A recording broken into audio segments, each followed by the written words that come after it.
and it wasn't anything against SMU. It would have been against any of the other big conferences or bigger conferences. It was just the fact that they got no respect when they were undefeated. And those idiots from Auburn came out and they were trying to make their point and they're ripping a team. And some of these teams at High Point, I heard their coach say the same thing. Like, we'd like to play more of those teams. They don't want to play us.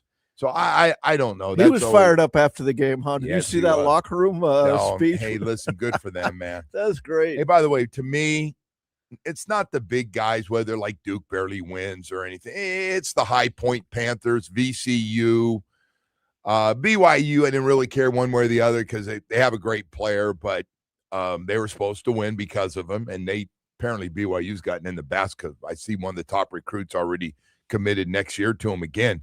But they lose to Texas as a 6-11. But yeah, man, I love those stories, and they happen every year.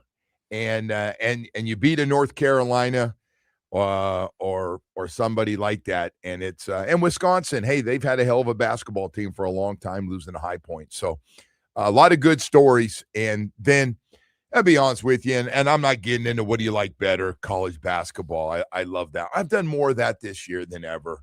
I like college, and friggin' Kimbo Camper. I like college basketball now better, really, than the NBA overall. I just don't like the new NBA. Okay. Well, listen, they're all shooting a lot of threes now, brother. It's not just, except Miami Hurricanes don't shoot. The great article, by the way. I was going to get to your article. Good stuff with Jay Lucas. Yeah, we got a Miami to Miami doubleheader today. Miami, Ohio, and then Miami of Florida plays the very last game of the tournament of the first round. That's a late crazy. 10-10. Can't they help us out a little? Night. I guess they're used to, their audience staying up late at night on a Friday to sit at a bar somewhere and watch that game. But I love the article. We've been having Jay on, Jay the coach, all year, and the story just watching it to being 25-8, and it's just it's a nice story. I don't know how good they are. I think Malik Renew's a really good player. They got some big body guys that have been around college basketball, and they're not exactly 18 years old. But everything's brand new, as you said in your article, and we talk about with him. Every coach is new. Every player's new. He didn't come back with like three more guys. He talked to some of the media this week, and I asked him, I haven't done my research, so maybe you could do it for me. Has any team done this? Oh, I don't know. And he said, you know what? Kentucky did it last year or the year before with all new players, but not all new players and all new coaches who had never coached with each other. So, that's the other component. And then he said the third thing he had to coach was all the support staff, how he wanted things, because none of those guys were. Right. So it's a pretty remarkable story. So the great thing about Jay Lucas, we're talking about the Miami Hurricanes head basketball coach coming off this great run they have with 25 wins, getting ready for tonight's game against Missouri. He's been in some great programs. So, again, this goes back to you hire a guy like that, and he has sat on some benches of some really good programs. He has seen what they look like when you have a budget, a basketball budget, what works, what doesn't work. He's had a chance to take it all in. And the other part, I think Jay Lucas, his father, has been through everything possible in college and professional basketball. I think he's got to be. And I always ask Jay, because his dad looks like they show shots of him watching, and he's going through every shot. And the guy missed a free throw. And I mean, it's like, I always say it's harder to watch your kid play than it is to play and or coach. And that was the situation. So, hey, man, go get him tonight, Jay Lucas. And our other story, I owe LeBron a big apology. I did not think he would play. Not only did he play, 41 years old, triple-double. They got in at, some said 4, some said 5 a.m. in the morning to get to their hotel after beating Houston the night before. And they go out, and they were down 15. And I'm thinking, if anybody watching that goes, oh, they're going to blow them out. They look tired and wasn't a lot of effort. Luka was jogging back and forth defensively, no effort. They're tired. And LeBron was they're kind of hanging around, but it was at 15 there for a lot. And you're going, boy, that's going to be a lot to make up after they played last night. And they go out and score 75 points in the second half. Yeah, and I thought the Heat came out with such energy, and you talk about who's the more desperate team in the NBA, and the Heat sure look like that. They brought their best game, 42 points. LeBron had 2 points on one shot in the first quarter, and I was with you. I thought okay, good for him being out, but that's where we are in the NBA. Good for him, a guy actually playing back to back. And then Luka goes down. He trips over his own teammate, and I thought, okay, there's excuse. Another one. That's his out. Yeah. But the Lakers are. How many is that? Like that's eight in a row. That's 8 in a row, and I think so. The story: the coach goes in after the game and looking at his guys and said, "We all want to play."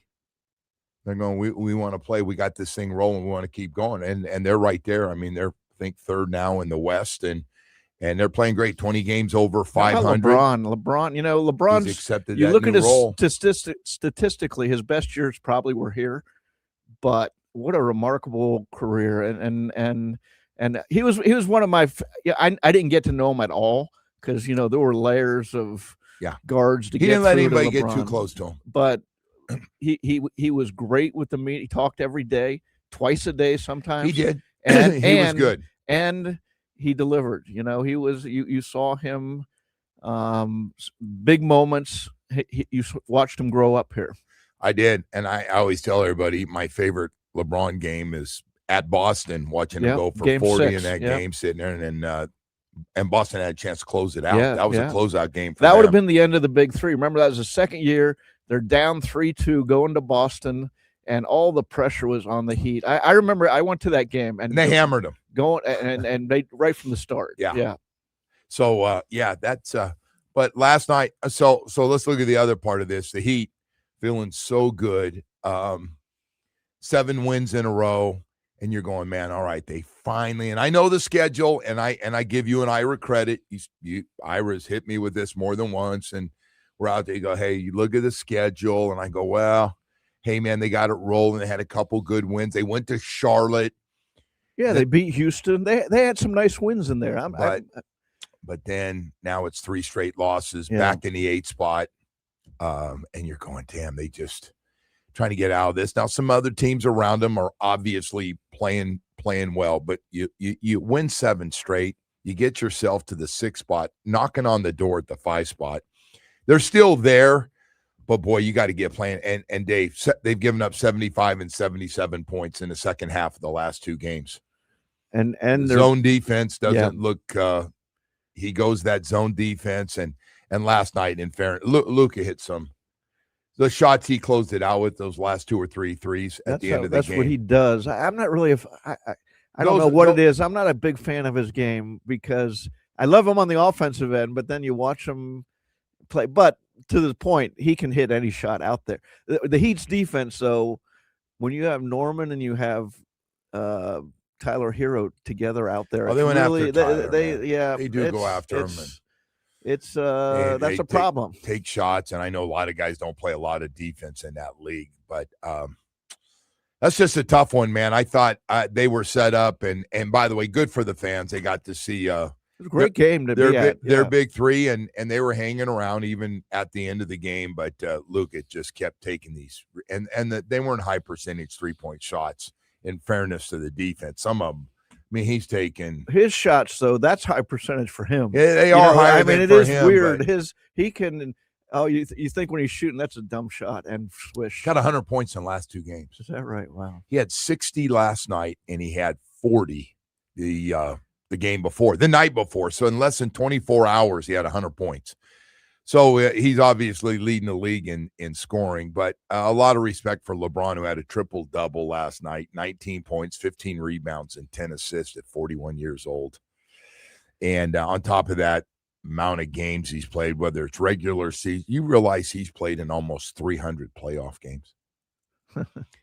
He's played almost 4 seasons of playoff games in his career. 41 years. And there's some guys out there. There's some teams that don't get to playoffs. Does he have to get to 45 to match Tom Brady's longevity award or whatever? I mean, is there a handicap in the NBA for I don't know, but 41 playing at this level. He's second best player in that game last night. Nothing against any Bam or anybody else, but LeBron is still. at times last night when he has to, and his hustle. I watched Luka jog down. It's funny. You see different things in the game. Luka's jogging back, and I get everybody's tired, and LeBron's going 100 miles an hour and gets back, and I was like, look at that. Probably 15 years difference in them, and one guy.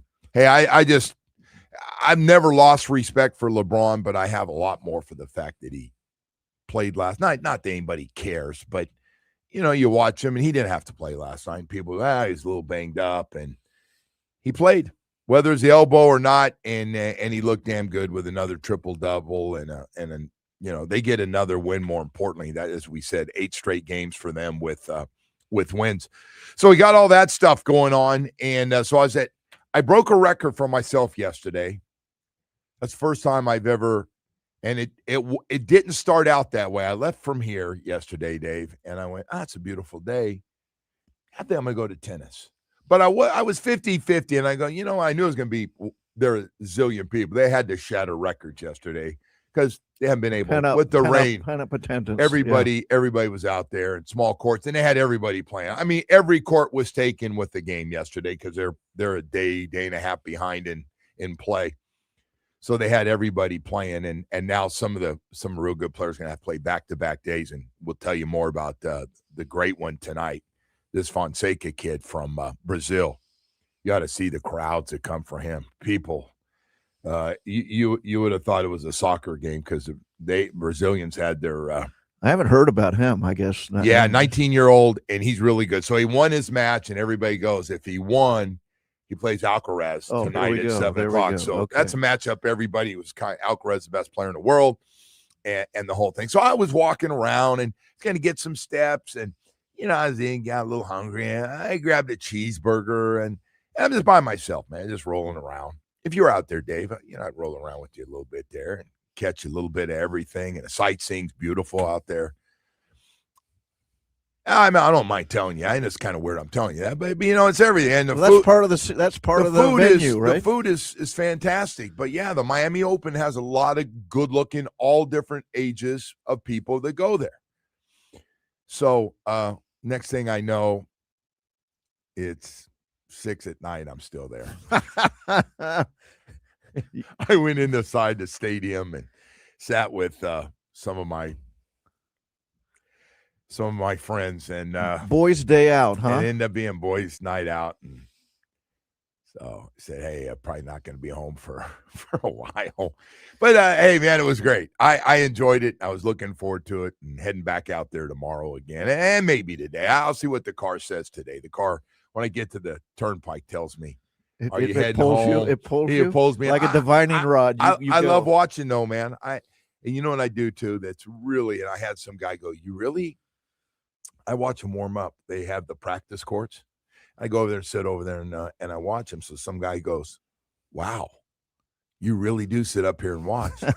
I go, "Well, I know who the two guys are warming up are, and if you watch Tennis Channel, you know who they are." And I just wanted to see them hit it. They were playing competitively against each other, and so anyway.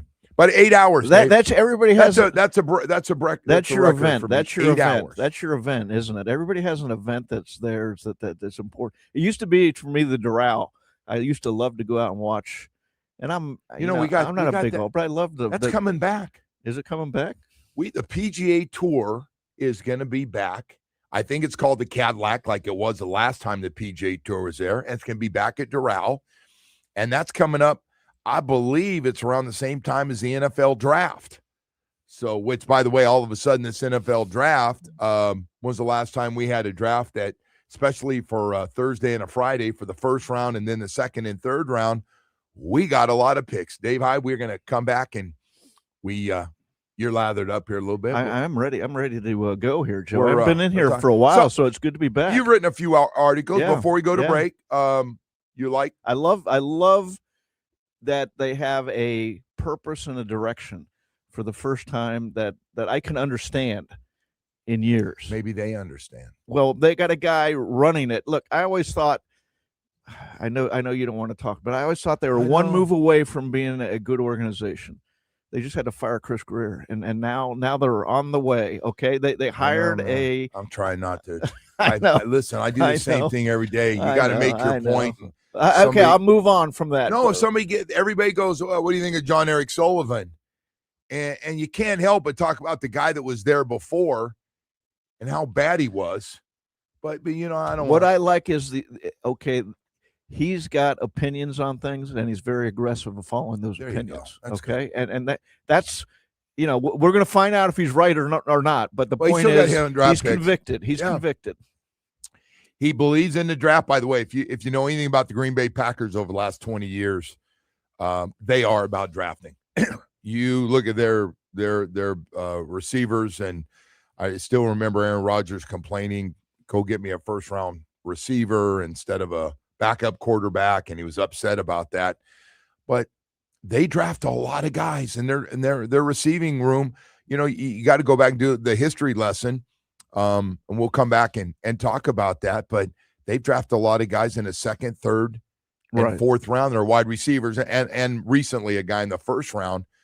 But just to get an idea, but I'm with you, Dave. They got a game plan, man, and they're not trying to sell the owner on, we think we're a player away, and you're going, well, what is he seeing? Or the management group isn't, as far as I can see, selling the personnel guy on, oh, let's go this route. We're going to tank. Okay, I'll go along with it. I mean, they brought in a pro. The most important guy is this guy, the guy picking the picks, and his staff and the people he's going to depend on to give him the information. And they've changed all that inside, switched it up. Yeah. Yes, there's a lot of new faces over there. Dave, we're going to come back, talk a lot more about this, and a lot more stuff to tell you about here on a Friday, and going to be a busy Friday. We'll tell you all about it coming up. But first, South Florida Chevy dealers last night, and going, hey man, we got, it's Chevy Truck Month. I go, yeah, and you know what that means? Silverado trucks, Colorado trucks. Man, it's like we made a truck perfect, absolutely perfect for your lifestyle. I want to talk to the guys that need that truck. That's how you make a living, and I don't mean just 5 days a week, but 6 and 7 days a week. The truck is your life. And you need a truck as durable as you are. And sometimes that means working 20, 21 days in a row to get a job done. And again, we got a truck. And when it comes to trucks and your South Florida Chevy dealers, that's our best product we have, man. The rugged Colorado, the high capability Silverado 1500, the powerful Silverado HD, and honestly, the Silverado EV. We got them all for you. And we got a truck absolutely perfect for your life. From a working truck, again, that's how you make a living. And a durable truck ready to go. And, of course, you're just looking to get around and still enjoy life with the family and all the toys you might be towing around, from wave runners to your boat, you can't go wrong. Hey, this weekend, if you're looking around for a new truck and you're going to check them all out, make sure you stop by your South Florida Chevy dealers. We got some great deals. Take some test drives. I promise you this, you're going to fall in love at your South Florida Chevy dealers during Chevy Truck Month.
Hey, welcome back, and happy Friday to everybody out there that's rolling around with us as Dave Hyde's in from the Sun Sentinel.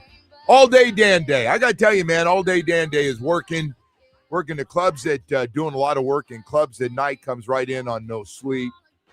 Dave, can tell you what, you get all day Dan Day. He's our MVP of this radio station. Seriously, every day. He's spreading the gospel of the station to late night on Miami Beach. Right? When our boss forgets to do something or book something, which happens a lot, and he's in a jam and doesn't like to come around here very much, he goes right to all day Dan Day, and all day, and they, it's like that closer, like, hey, we're in a little jam here. He goes, I got you. And I can't tell you the amount of times he's had like 10 minutes to get here to cover because they forgot to set somebody up to work. And there he is all day. And I'm not taking shots at our boss, just the fact he never comes in. It's just, but all day is. So you play the Doobie Brothers at the start. This is what you get all day. You get a, nice, a lot of love coming your way, right? Man, I got to tell you, him with that Doobie Brothers. First time here on the radio station, somebody's kicked in with little Doobie Brothers. Jeez. Hey, anyway, we've got a lot of other stuff to get to. The Heat go down for a third straight game last night. And, I wasn't even thinking about criticizing that team, even though they gave up, the 75 points and 77 points in their last two games in the second half. It's the LeBron, Luka, and Austin Reeves, too, man. And they seem to make it real clear, like LeBron has made it clear by the way he plays. It's Luka's team. Like, it's big shots, bro. And he's been knocking a whole bunch of big shots down at the end of games here during this winning streak. Yeah, I guess, a month ago, it was like LeBron's career. Is he done? Is he going to retire? He's not done. The Lakers are done. And now the Lakers look pretty good right now. And look, the Heat threw their best game at them from the start. They came out and played hard and jumped up by 15 to start that second quarter with 12-2 to start the game. But yeah, you see the improvement. Like you see, Bam, for instance, he looks smooth at times on offense. He looks very smooth in his three-point shooting. A lot more shooting. Confidence. Absolutely, he's out of that little funk that he goes in from time to time offensively, for sure. But they have, 7 or 8 guys who they're good. They're average to good, but that's who they probably are. They're going to be. One of our things. I'm glad you said that. I'm going to try to tie this in because they need a dominant number one guy. Yeah, and we're talking about this Dolphin thing, which we've analyzed now since the end of the year, and even at the end of the year, we kind of took a look, and you had a pretty good eye. Honestly, I'm surprised about Waddle, but I'm not surprised about anybody else that's no longer here. And if you're surprised that Tua is gone, or you're surprised that Tyreek's gone, where you been, man? And if you're writing an article, it's just friggin' lazy. The national articles, a few of them, have just been lazy because you really haven't been watching on what's going on around here, how bad injuries are, the salary cap numbers. I mean, these are record dead money hits that we had to take. It's not like, well, you didn't have to do it. No, it had to be done. Yeah, it had to. We got to do a do-over. And all the reasons. It's really hard to talk about this when somebody gets going on our new general manager, John Eric Sullivan. And I hate to do it, and I see you do it too, Dave. It makes me feel better because I always feel like you're always fair. And by the way, I think you're fair. I do. You may not feel fair all the time, and you're a columnist and you got to go after people, but it's hard to talk when people go, oh, it's John Eric Sullivan. What's he doing? I go, what's he doing? He's cleaning up the friggin' guy's mess that was here before. And you can't help, I'm out there and he was a nice guy. I get he was a nice guy. He's just terrible at what he did. Yeah. I mean, I'm talking, Chris Greer again, but it's like hard to talk when you're doing this. Look at the talent on our team. We just don't have any talent. Waddle and Achane. Now Achane. There's not right now. If you look at talent, and we got a big draft class, and we're going to talk about it. 7 picks in the top 94. We just don't have any young talent on this team, except you got Patrick Paul. And you got Achane. And Achane, that's it, right. I don't know anything about this draft class from last year. The defense is empty.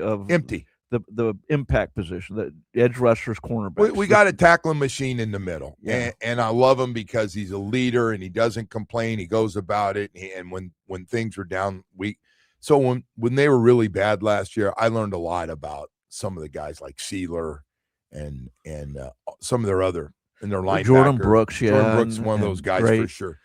They just like, hey man, we're gonna. They were like blinded of like we're gonna get better and we're gonna win, and so that 4-game winning streak they had, and it wasn't all impressive, but they won 4 games, and it's just about winning. They got lucky over in Madrid and could have lost that game, but they won. And with your quarterback playing awful, he was terrible. He was the worst part of that team during that 4-game losing streak. All these things, it just goes back to where we are right now, and it's bringing back a little history lesson of. And for John Eric Sullivan to be, I mean, he's got hit on these draft picks. I know there you go. There's first time. You know where we are? We're at after the tank year of 2019, where they collected picks for the next draft. John Eric Sullivan accelerated that into 2 months. He didn't waste this year to set up the draft. He's got the draft set up now. They have 7 picks in 3 rounds. They had 6 picks in 3 rounds after the tank year.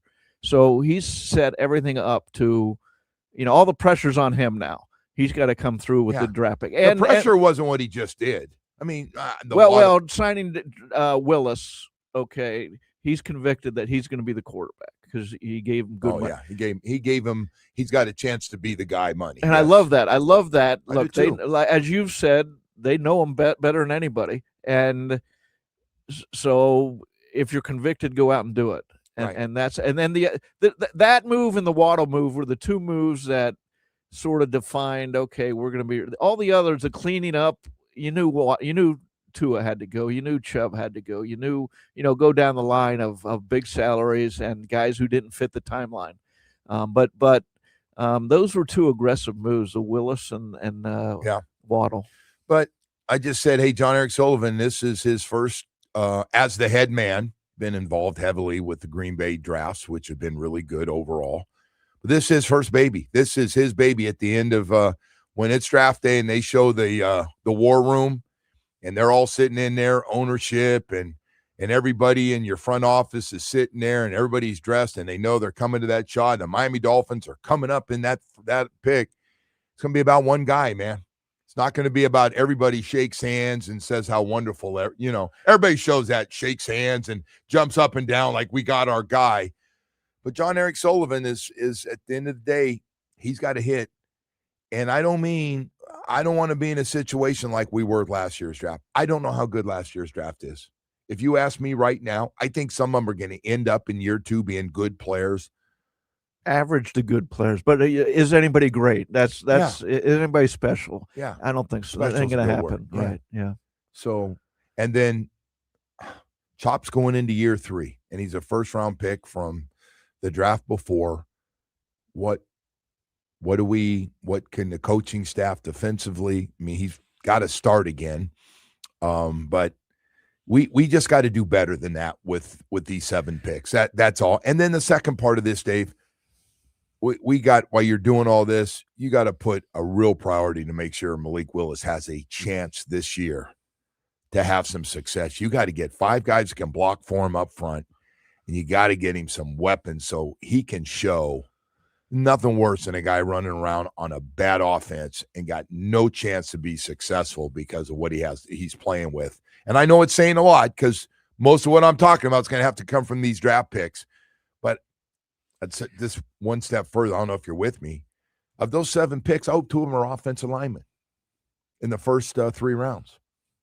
I got your eyes rolling a little bit. Look, they need help everywhere. So you could say 2 cornerbacks, 2 edge rushers, 2 offensive linemen, and then you need a wide receiver. So there's as many picks as they have, they still aren't going to have enough. Yeah. That's just the way it is. The national story is, why did they sign Willis if they're going down this route of quasi-tanking? And I understand why. The point is, he's convicted on Willis. He thinks Willis is going to be a good. He put his name on the line. Yep. And now, if he doesn't, they aren't committed so heavily into him that they can't get out of it in 2 years. That's what. So I get a lot of that. You probably do. So what if Malik Willis can't play? What if he is the guy that everybody thinks, and he's been in his career a backup? After I go, though, they're going, okay. We got a high draft pick, is what you're talking about. Malik Willis running around, he got no chance. You're not sold on him.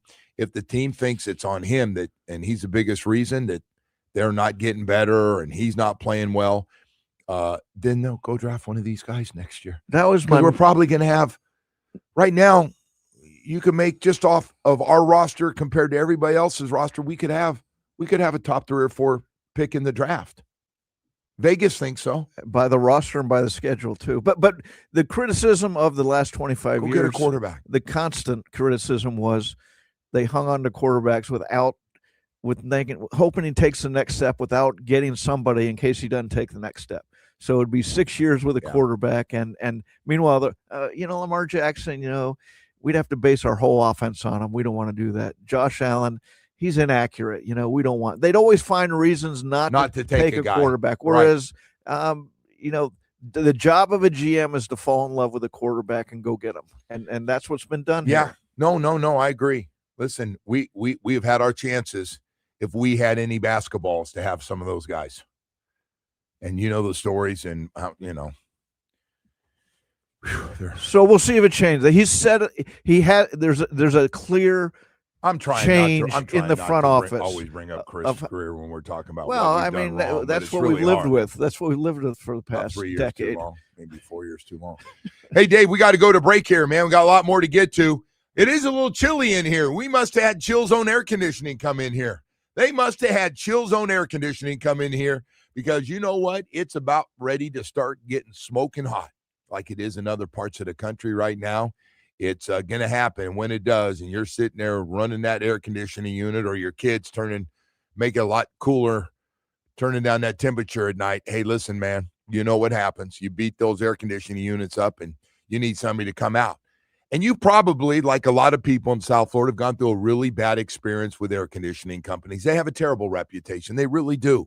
It sure is nice to have chill zone air conditioning. I'm going to tell you why. You're going, well, what makes it different, Joe Rose? Why? Because I haven't been happy at the last couple. They promised me this. They're never on time. They tell me I need a new air conditioning unit, only to find out from another air conditioning company I don't need a new one. And it was only a few $100s. I get it, man. That's the kind of stuff that we hear all the time. But when you're dealing with Chill Zone Air Conditioning, family-owned and operated, you're dealing with President Melissa De Varona. And I will tell you, she answers the phones. I got to tell you, that's starting for me to pick up the phone and be able to get Melissa on the phone. And she says, all right, we got somebody coming out. They'll be there at 10 o'clock. Hey, we just took a look. I think you need a new air conditioning unit. We can put it in at this time. Hey, we can repair it. We'll get out there quickly. All the things that they do, man, it's what it's all about. That's what you want. You want great service. You want to know and great experience on all the trucks that go out. The people at Chill Zone Air Conditioning have been with Melissa and their family for a long, long time. So are you ready for an air conditioning change this year? Waiting for another heat wave to hit here, and you're going to have to make that call. I want you to remember Chill Zone Air Conditioning. Go to chillzoneac.com and call 786-378-2778. You'll see the phone number, and when you do call them, say, yeah, I heard about you, Joe Rose at 104.3 WQAM was talking about you, Melissa, and saying how wonderful you are and how great a company you guys have. I'd love to give you a shot. That's all they're asking for at Chill Zone Air Conditioning. I think you're going to be real happy. Make sure you check them out. That's Chill Zone Air Conditioning.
All right, welcome back. As we say happy Friday morning to everybody out there. And I just say this to everybody that's up, man, you get a chance. The Miami Open, when the weather's nice out there. We got in the rain, and they're playing catch-up. A couple of bad days of weather out there. But I'll tell you, Chris and the gang out there that are running the Miami Open and his staff, it's just gotten better. Food's better. Atmosphere is always great out there, and I'm a tennis junkie, and so I'm very honest about that. So I do enjoy watching even players that I don't know that well hit a tennis ball and do things that I can't do. Great respect. But I got to tell you, if you want a couple days, this weekend is the time to go out. And I don't mean, even if you don't like the tennis that much, to go around at night. They got music flying. They got great food out there. They got bars set up. And people watch with one of the best-looking crowds you're going to have. Dave, you always smile when I say that. It is. And so I'm making right. it sound you're like right. I'm going out there to just check like all age women out. I'm not saying that, but you people watch. And by the way, you get a little bit of everything. It adds to the climate. You got some people come out there half naked, and you got others that are dressed professionally. I mean, you get a little bit of everything out there. You know, when they moved from Key Biscayne, I thought, oh, that Key Biscayne is the perfect venue. Oh, I agreed. And except for getting on and off the island, but yeah. And then the first year, at the end of the year, I looked at the attendance, you know, and I don't know what it is now, but the first or second year I looked at the attendance at there, and it was triple what it was at Key Biscayne, which tells you it's in a much more central, easy to get venue that can venue. take a lot of people, more people, but triple. So, you know, it's gone from me saying, I don't like change. I love Key Biscayne too. I get, you know, and you know, for all the criticism, Steve Ross, he did save that term. Remember, it was heading to Orlando, I believe. Yeah, that guy didn't want it anymore. The guy's very open about that family. I forget the guy's name. Pretty common name. What was that? Yeah, he killed a couple of locations for Inter Miami as well. He was involved in just not real big on the sporting events. I can't think of the guy's name. I can't either. Long time family. Yeah. Very wealthy family of real estate folks. But hey, man, he did, and it's a good event. And I know you can't control weather and stuff, but boy, when you get a day like yesterday, man, it was nice out there. Hey, speaking of that. We're going to actually have James Blake join us, Miami Open, the Miami Open tournament director will join us in the 7:00 hour this morning. Get him up early. I know what he was doing yesterday because I saw him down there watching this kid from Brazil, 19-year-old, win his match, and he's got Alcaraz today. And boy, do the Brazilians come out to watch that dude play. Fonseca is quite a player. So. Anyway, besides all that, we had Lakers in town. I got to do this for the Lakers. Hated the Lakers growing up, anything. But I got to tell you, man, those three guys last night, they played. They got in at between 4 and 5 in the morning into Miami and back-to-back games. And dummy here, and I apologized. I said, I don't think LeBron's going to play. He played. And had he's done that. He's done that in the past where he hasn't played here on back-to-back. So I was with you. I heard you yesterday, and that's probably what's going to happen. And it didn't even when he played, it didn't look like he was going to play at first because in the first quarter he was kind of 2 points, one shot. Yeah, wasn't really. But then he engaged and he went off, and Luka went off. Yeah. And they got everybody else involved, and they shot over 50% from the field, and Luka was 60-point game, just incredible, 100 points in less than 24 hours. That's different level. That's pretty impressive stuff. So they got a nice win over the Heat last night. And the Heat 38-32, back in that 8 spot. We had that 6 spot for just a second there. For a couple of days, Dave, it felt so good. And you were thinking 5, right? And I was thinking 5. Right. I was being a pig fan. Yeah. I was going, let's get that 5 spot from Toronto. Oh, that wasn't an awful loss by the Heat because of how the Lakers are playing, okay? They competed and played hard, and sometimes you lose. The problem is they need to start stacking some of those good wins on, to support that 7-game win streak, you could say. And now we're 3 games where they've lost, 3 games where they're gone the other way. And so that's sort of the hallmark of an average team, when you have nice runs and you follow them up with a little regression to the mean. Dave, let me ask you, you concerned though with the 75 and 77 points they've given up in the second half? Yeah, I think I'd be concerned. Games. Yeah. I didn't realize it was both games. You're right. The third quarter was a problem for a while. Then they've solved that. I didn't think Lakers played great defense last night either. Guys were running up and down the court and getting good shots and had some good. I think both teams shot 50% from the field in that game. But yeah, man, that was a crazy one. We got Jay Lucas and Miami Hurricanes. Going to be the last game of tonight with for you basketball junkies for this tournament. You got your brackets and you got a couple upsets, and you'll have a couple more upsets today where make it kind of fun. But this belongs to them today and tomorrow, especially. Well, you start at like noon and the games go till after midnight. I watched like 5 games and about 7:30. I was like, oh, I feel college basketball out. Are you a big college basketball fan overall? Not really. No, I'm not. I mean, I love basketball. Kind of like our market. Yes, exactly. You know what? Sports are like a social thing to me. I grew up in the, Columbus, Ohio. College sports were huge. I first started working in Iowa City. So you got the Big Ten. It was huge there. Right. It was, and then I came here, and between the lack of a college basketball team and the Heat starting, I became a pro basketball fan. You know what, Dave? It's growing up in California, where I've always felt, and I've always said this, I feel like California likes their different seasons of different sports equally. And I'm talking about being a San Francisco fan in general, or specifically. And so I come back here, and I try to explain to my dad. He goes, I was listening to football. It's not. So, Dad, we don't want that. They're not. Yeah, they don't have people calling in about San Francisco Giants here. Like, it's that. Start with that one. And it's just different. They've got a lot of years, first of all. Yes. A lot of years with their teams. And they're big. And so Miami basketball had staggering good, like Leonard Hamilton, the 3 years in the Sweet 16. And I remember covering Leonard and like one of those Sweet 16 trips, sitting with him for an hour in his suite in Boston hotel, talking to him. Great guy.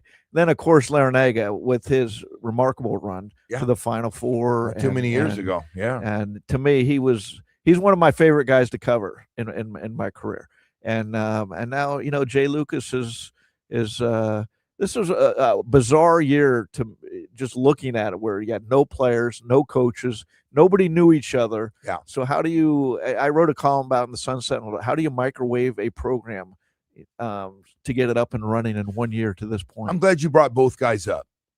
Jim Larinaga, like a lot of college basketball and college football coaches that are older, couldn't take the system and the new game.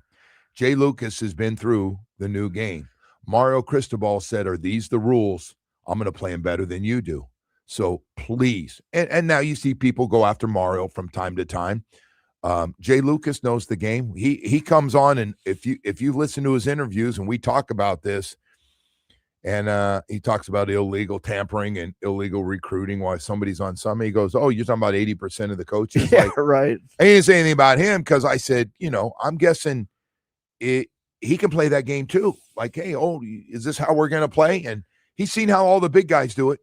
He's been on that bench for all these programs, and there's just some guy. I think Jim Larinaga, the guy's not. I sat in Jim's office the week before he resigned, and a lot of the conversation was how difficult it is for him in the NIL, and he's made mistakes, and his whole mindset. Your whole mindset has to change as a coach and how you're running a program. Well, I didn't know he was going to resign, but the point was, it was building up. Yeah, I was watching the games yesterday, and it struck me Tom Izzo of Michigan State was the one dinosaur left on the games I was watching, and I started thinking about it. I'm gonna have to look at it again today. Yeah. How many guys survived that switch to the NIL? Because a lot of them didn't. Krzyzewski and Boeheim. Coach K, I listened to Coach K. He was on McAfee's show, and he was talking about he goes, I know you guys talk about football. College football's messed up. It's college basketball. Just nobody talks about it. And you could see where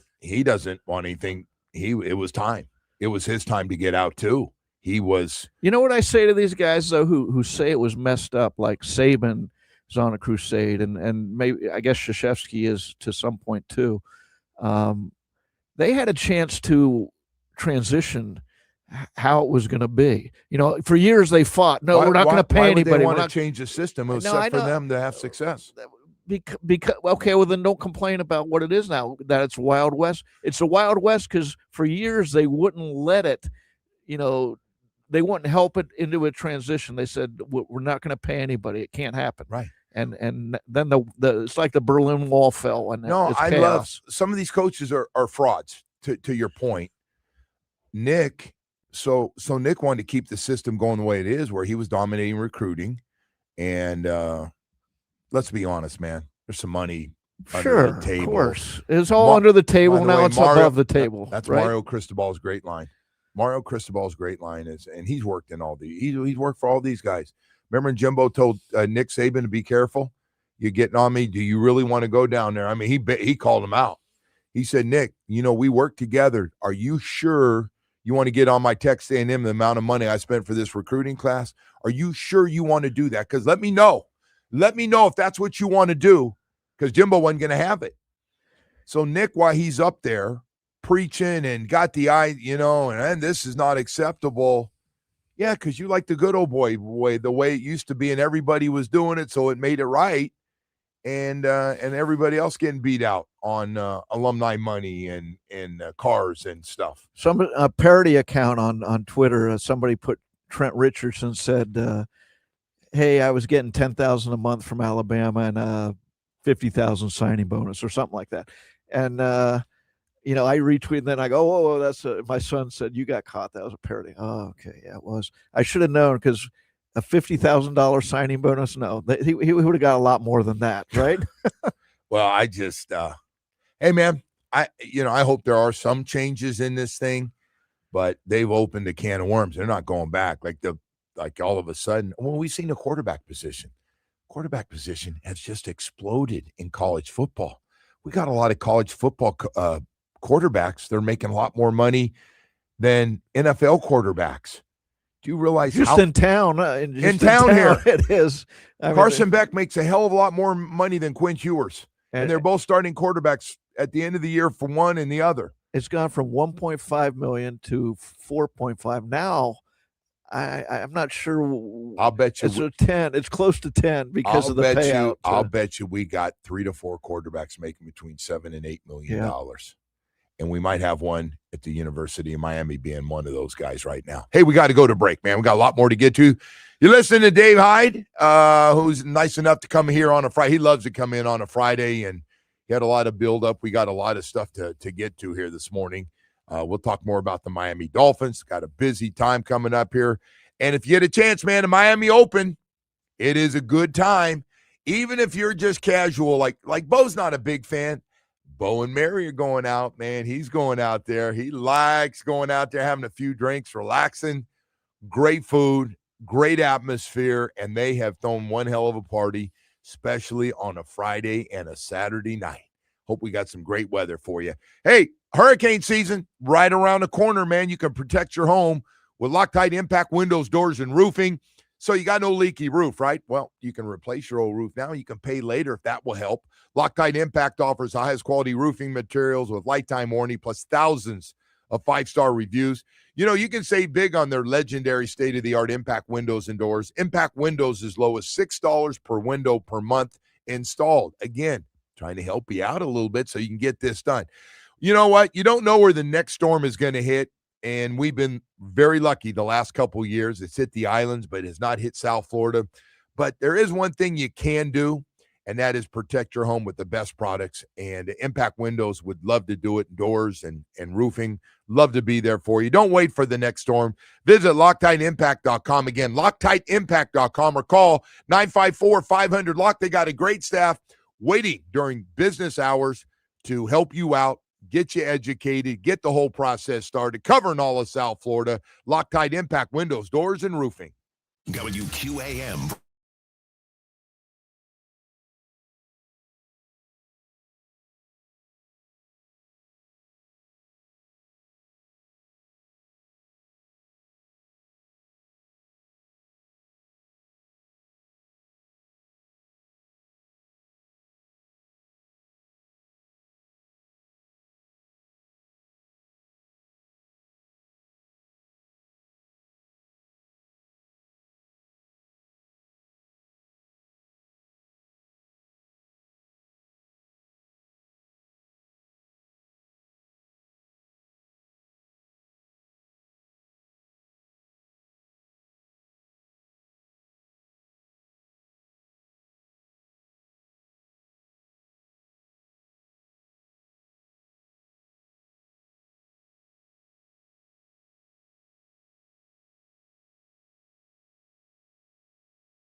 Miami Heat, home of the 5-time national champion Miami Hurricanes, and Miami Hurricanes basketball. Powered by Anajar and Levine Accident Attorneys. Call 1-800-747-FREE. That's 1-800-747-3733. Headlines are brought to you by Doral Volkswagen, home of the Pricito. Our lowest price. Visit us at Doral Volkswagen or DoralVolkswagen.com. The Canes basketball team, they're going to take on Missouri in St. Louis tonight, NCAA tournament at 10-10.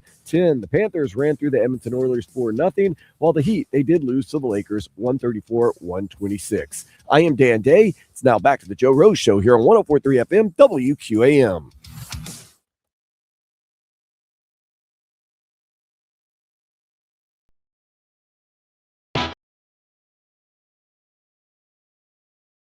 You scared me for a second there. I thought we were going to a new song called Dead Air. Man, I don't want to have that one. Hey, we say good morning, everybody. Starting this 7 o'clock hour, and I might add a little bit late, which I'm very good at, is constantly being late. I don't know if the breaks are getting longer, or is it me? I don't know. It's constantly a format thing I hear. It is. I don't understand the format, but I don't know either. It's a problem. After all these years, I don't either.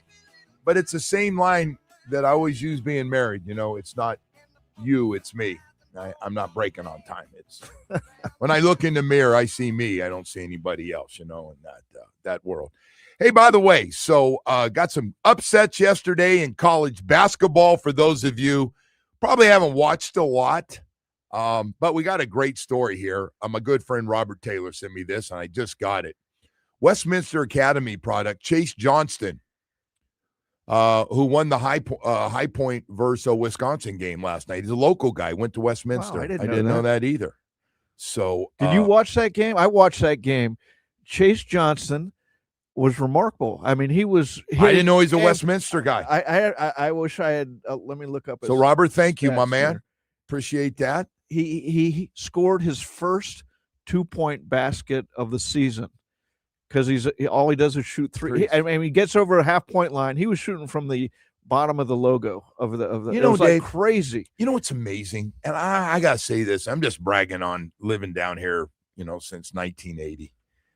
Man, we got a lot of athletes that, you know, we don't talk about till they do something really good, and you know, you go, oh my God, he's from South Florida, and oh my God, and then we see it. We see it in every sport. Something pops up, and it'll be a school like, you know, we're talking about the great story at High Point, the High Point Panthers beating Wisconsin.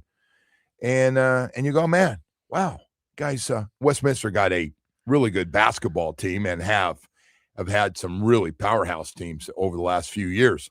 But, man, what a nice story, man. Love him. So thank you. He's a 7th-year senior. Did I read that right? 7th-year senior, 3-point specialist. That's awesome. This is one of those I wish I had known he was from here, because it's pretty remarkable. Yeah. Well, listen, and there's a couple other guys who are on that same basketball team playing, I think, for Florida and Tennessee as well. So they really did have some good teams. So on top of that, VCU last night takes care of North Carolina. Everybody thought North Carolina, who beat Duke, they go down. And then the other one is BYU, with one of the 2 or 3 best basketball players in the country, lost to Texas. So last night, a 6 loses to an 11. We had 2 of those last night, and then of course the other game, the High Point game, that's a 5 versus 12. Chase Johnson, same age as Tyler Hero. How about that? Is that right? Wow.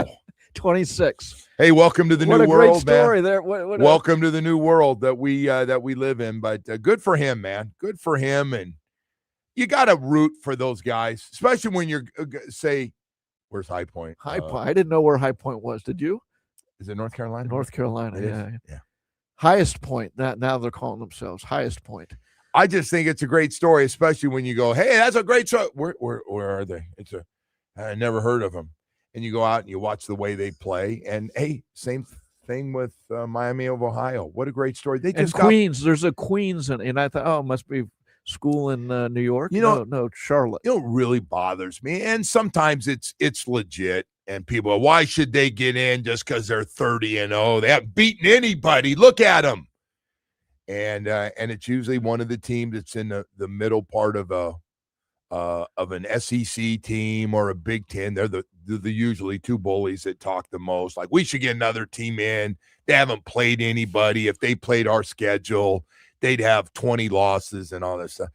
And so it just makes you root for them harder because they don't say much and they get beat up. And now listen, in the playoffs for football, there might be an argument because some of those football's different. But basketball, you get hot on threes. You get 3 or 4 good players, or maybe just old players who have played together for a while.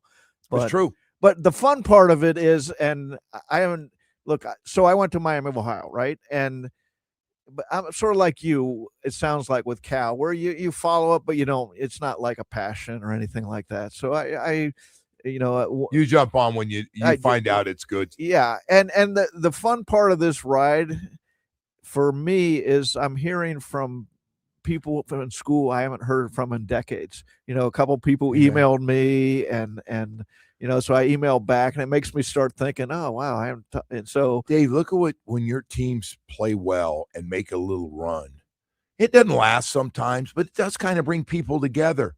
That football, winning those 3 playoff games, and actually, I mean, the 2 best teams, and no doubt in my mind, played each other in that final game because that was a hell of a game, and Indiana was kicking everybody's what. And they got knocked around a little bit. They didn't just have their way. And so it makes you feel good, and whether you go to school there or you live in that area and you become a fan. Either way, by the way, I always love when guys say, oh, you didn't go to school there. Why are you? Hey, listen, man, Miami wouldn't have a fan base if it was just people went to school there. Right. Yeah. For anybody, you're jumping on our bandwagon. And how about Miami as we go into the NFL draft? And mock drafts, Ohio State has 5 players going in the top 10 a lot of times. Yeah. And you talk about unbelievable that Miami beat them. And it was a great game. I thought that same thing. I saw that. I saw where all those guys were going. And some of them didn't play great against Miami. I guess not. If they had 5 guys going in the top 10, and a lot of them are on defense. Yes. Right. So, but by the way, big week coming up. So spring football starts next week for the Miami Hurricanes. Matter of fact, if Lenny gets that done, we're supposed to be out there with them. And then they have Pro Day. So I'm busy Monday and Tuesday, I believe, coming up this week. Pro Day, probably going to be the first time in how many years? When's the last time they had 3 guys go in the first round? Oof. I don't know. I think Mesidor is going to go in the first round. I saw a mock draft. He's I think Miami had 3 guys going in the top 15. Mesidor was going 14. I was shocked. I was going to ask you, because you were the Mesidor. You were the first guy that I heard really good. Going. And I'm not worried about his age being a couple years older. I just you watch them play. Listen, those guys' resume.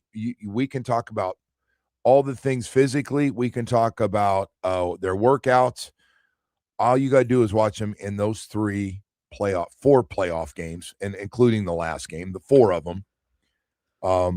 That's all you need. That's like here. I'll do whatever you want, but here's my you've seen the games. By the way, anybody watching when a guy dominates another guy, and you find out the other guy's not very good or the team's not very good, and the guy has 9 catches for 250 yards, that's a throwaway tape. The tapes are when you play against good guys who are going to get drafted on really good teams. How did you play in those games? That's why I'm curious. Now, Miami, these 3 guys, Bain, Mesidor. Mesidor is the one I wonder if Bain might drop a little bit. Well, could the Dolphins have a shot at, I don't know, maybe 2 of those guys? If Well, that's a great question. That's going to be, and they're all the positions the Dolphins need: edge rusher and offensive line. No right? question. So Maui Noah is a really unique guy because a lot of people think, no matter what you hear, a lot of people think he's the best guard, right guard. He's only played right tackle. He 3 years in, started day 1, played 3 years. But he can play tackle, but he can play guard. If you got a tackle and you're going, hey, we don't have a guard, even though someday he's going to be our tackle. You talk about what the Dolphins could use is because who knows about Austin Jackson, right? He's a big physical dude too. He is that Maui Noah. He is a physical physical guy. So would you rather have him or, listen, the pass rushers? Those guys are both potentially double-digit pass rushers on the outside and good against the run, which is a knock on chop. And so, yeah, it's interesting to see how Miami, and they'll be down there. And I always say this, man, if they're in your backyard, which we haven't done through the year, you want to get into another topic, as I saw. That was a weird one last year when Ward was working. They had the pro day, and the Dolphins weren't there. I mean, I had a couple of people come up to me and say, I said, surely there's somebody here. And I was told later there was. But what they were saying was the whole front office didn't come down, which is how it usually works when a team is in the same city. That could be. I mean, I'm not going to. That was open for a potential shot, but there's no reason. Cam Ward was the first guy. No, he was the first guy taken. But they've got some really good players, and I think everybody's going to be fun to watch. Mesidor next, to me, is a very interesting one because, as you said, a lot of people got him going in the middle of first round, and we've had other guys think he goes early second round, and that's a big, big difference in money when a guy goes 38th to 40th in the draft versus 15th. Money-wise, that's game-changing life money difference off that signing bonus alone. We got to go to break here. We got a lot more stuff coming up here. We're going to be talking some tennis. Very excited to have James Blake getting up early with us this morning. The Miami Open tournament director will join us, and we'll talk to him at 7:45 this morning. And then on top of that, we've got a lot more stuff going on this weekend. And, God, it's just a busy time. And, of course, college basketball. Whether you're just in it for the brackets, we don't do brackets anymore, Dave. I stopped doing brackets. I spent enough money on bad brackets. $20 brackets were not working. Yeah, I didn't do it this year for the first time in a while. Usually someone in my family sets it up, so we do a family one. That even fell. That didn't even go. No, they said we're doing them elsewhere. Okay, yeah. You'll find out we get knocked out of a lot more stuff or don't get involved. I got knocked out of I didn't even get a play-in bracket. I didn't even qualify for that. I was knocked out. All right. Hey, we got to go to break, man. We'll be back in a moment. Before we do, though, I want to talk to you about Dr. Barry at Recovery Unplugged. Hey, man, I just want to let you know if you're going through it right now, some tough times, mental health, could be drugs, could be alcohol, something's triggered something where, you're going through some hard times, losing a job to losing a marriage. It's happened. I've been there.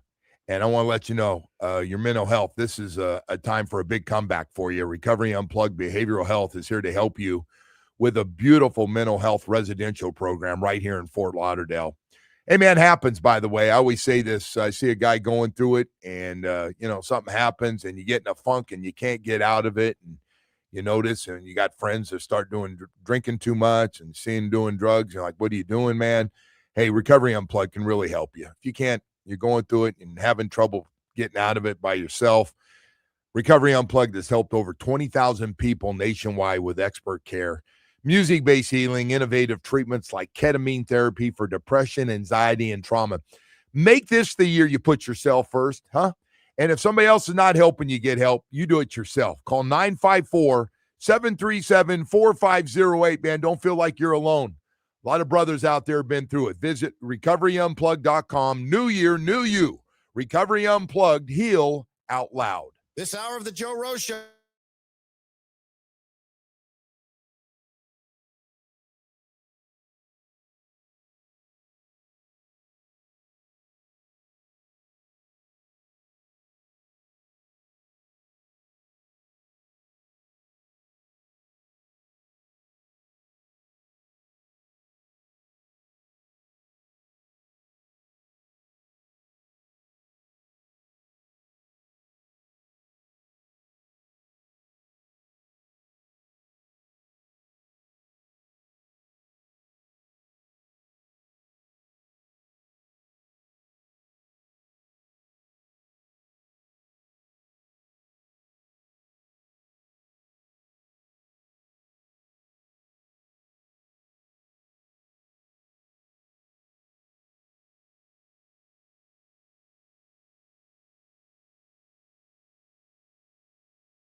Welcome back here on a Friday. Man, it's Friday. Finally here. I sort of say Thursday.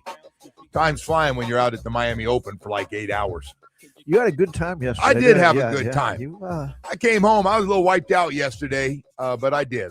My car decided to, and it was a decision made within just a few seconds. It was like, all right, you going over there? You knew it was like a record. Felt the steering it was like wheel a record pull you over crowd there, huh? because the day before it was completely rained out. So a lot of people flew in town, obviously, and wanted to see it. And there was tennis going on, obviously, makeup. They had a lot of matches going all over the place. So it was great. It was just those are the best days of the tennis tournament heaven. to me, aren't they? When Yes. when you walk around and there's 7-8 matches going on. That's the and best. The back court. So well put. Totally. And by the way, in between, if you need a little sweet alcohol drink, or they got food everywhere, they got every kind of food. It's all good. And you know what's funny? So they're calling me and go, hey man, you want to come in inside and watch the matches? And I go, nah, I said, nah, I like walking around and watching certain matches and the certain players I see on Tennis Channel, watch them for a set and then kind of bounce around and see how they, the whole thing. I just like doing that and get a couple of miles of walking in. But it's a fantastic event. I just recommend this, even if you're not like crazy about tennis, but you like just people watching and great food and just a party atmosphere.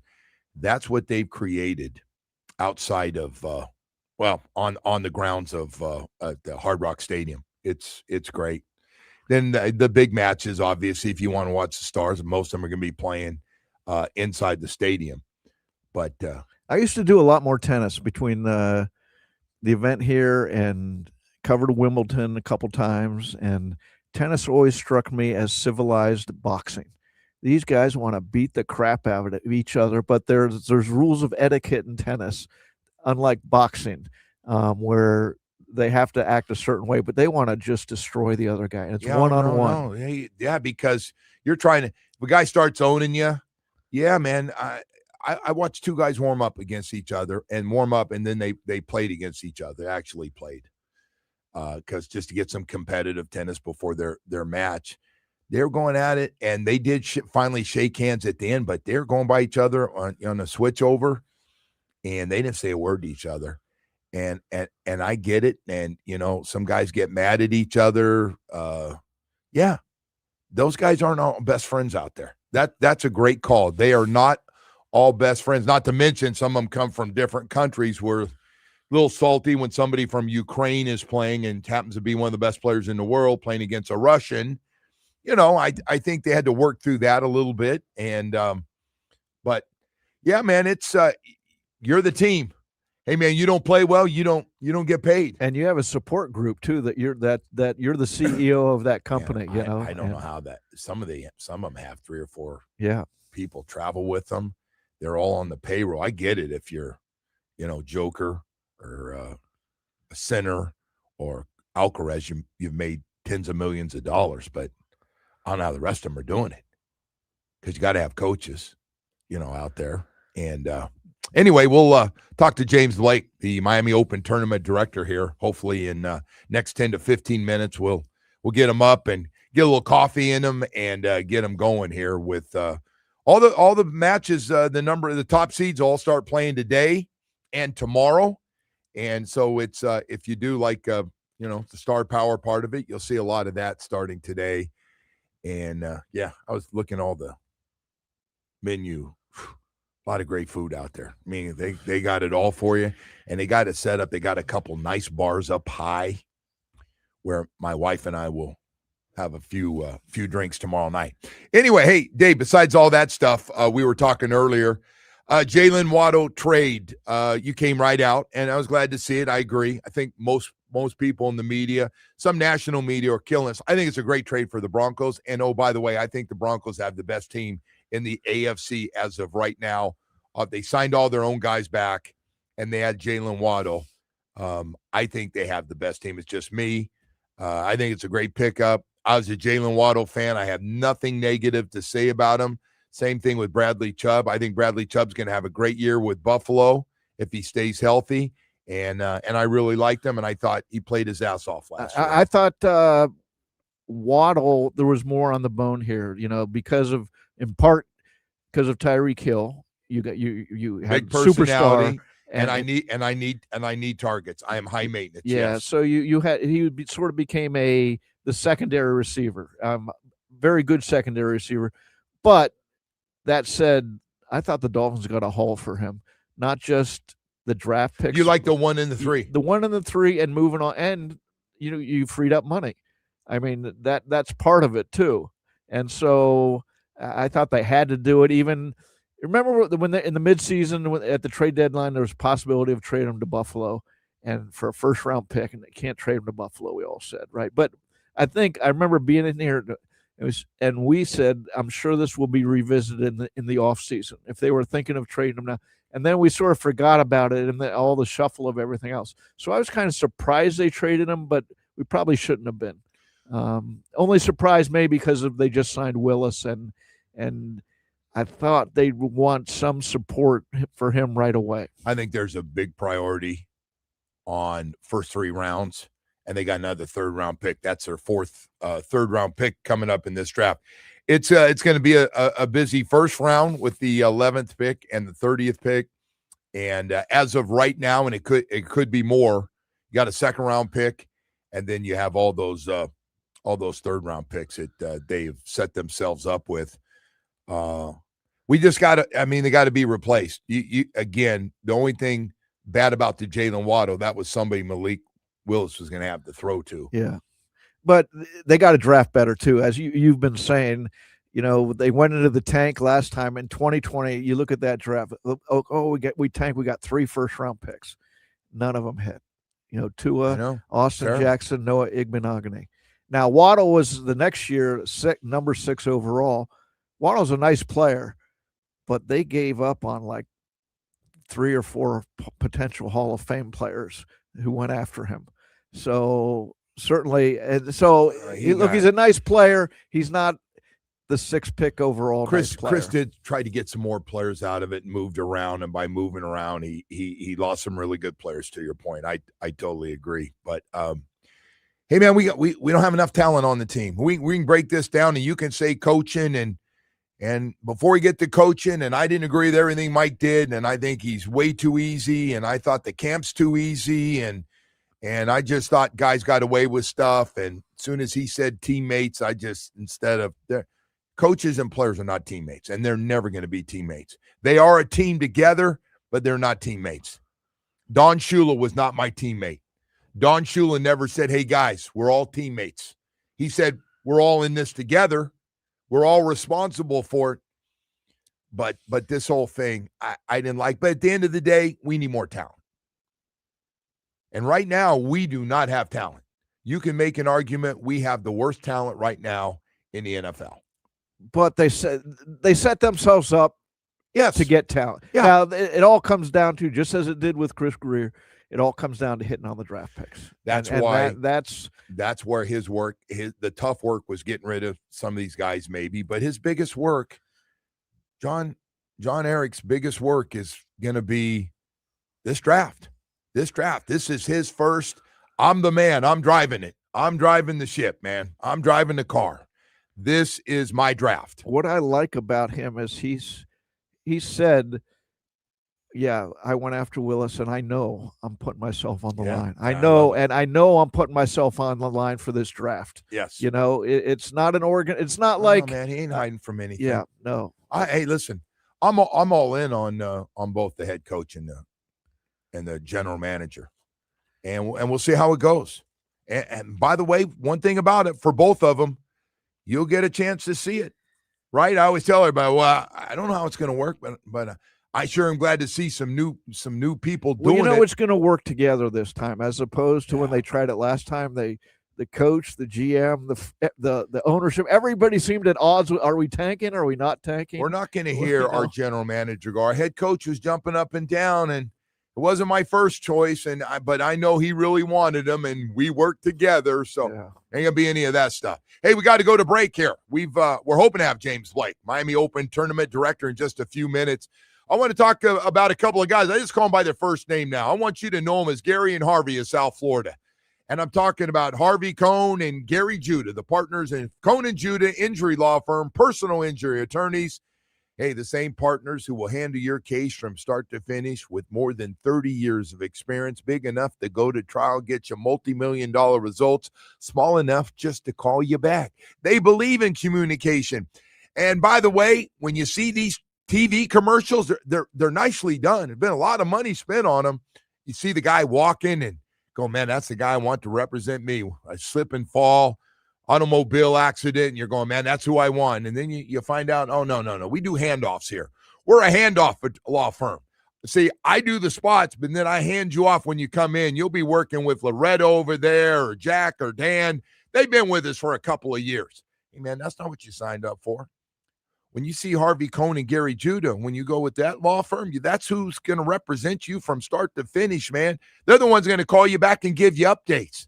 They believe in communication. They believe in giving your phone number to you and you getting their number so you can go back and forth. You're in pain, and if you're not happy where you are right now, you need a little Harvey Cohn and Gary Judah in your life. You need to hear, man. Go to CohnandJudah.com. Find out what everybody's saying about them. Read the reviews. They're fantastic. 866-FAIR-FEE. And remember this, they don't pay other lawyers to do the work you hire them to do. If you leave, you know what you'll miss? Guaranteed laughs, lots of football talk, Panthers and Heat, all happening with Hot, Crowder, and Solana. Plus the usual dose of McRib, Shamrock Shake, and fine fast food cuisine updates. Where else can you get all that? The guys get it started at 2 p.m. weekdays on FM 104.3 WQAM and streaming on the Odyssey, iHeartRadio, and TuneIn apps. Tonight's the night. The Canes take on Missouri in the NCAA tournament in St. Louis. Pretty much a home game for Missouri. Coach Jay Lucas told Joe Rose, just another thing that keeps the Canes sharp. It's kind of been our theme and our mindset all year, and I'm glad it happened to us because it keeps us with that edge. It keeps us with that chip on our shoulder that, we've been kind of disrespected all year when we were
For this is pretty fun after spending a long day out there yesterday. Tequila was fantastic. Everything looked great. Women were beautiful. James Blake, Miami Open Tournament Director, joins us this morning. James, man, great to have you. How you doing, man? I'm good, thanks, and it's great to hear you were out there all day. It was a long day of tennis. It was great to see the sun shining.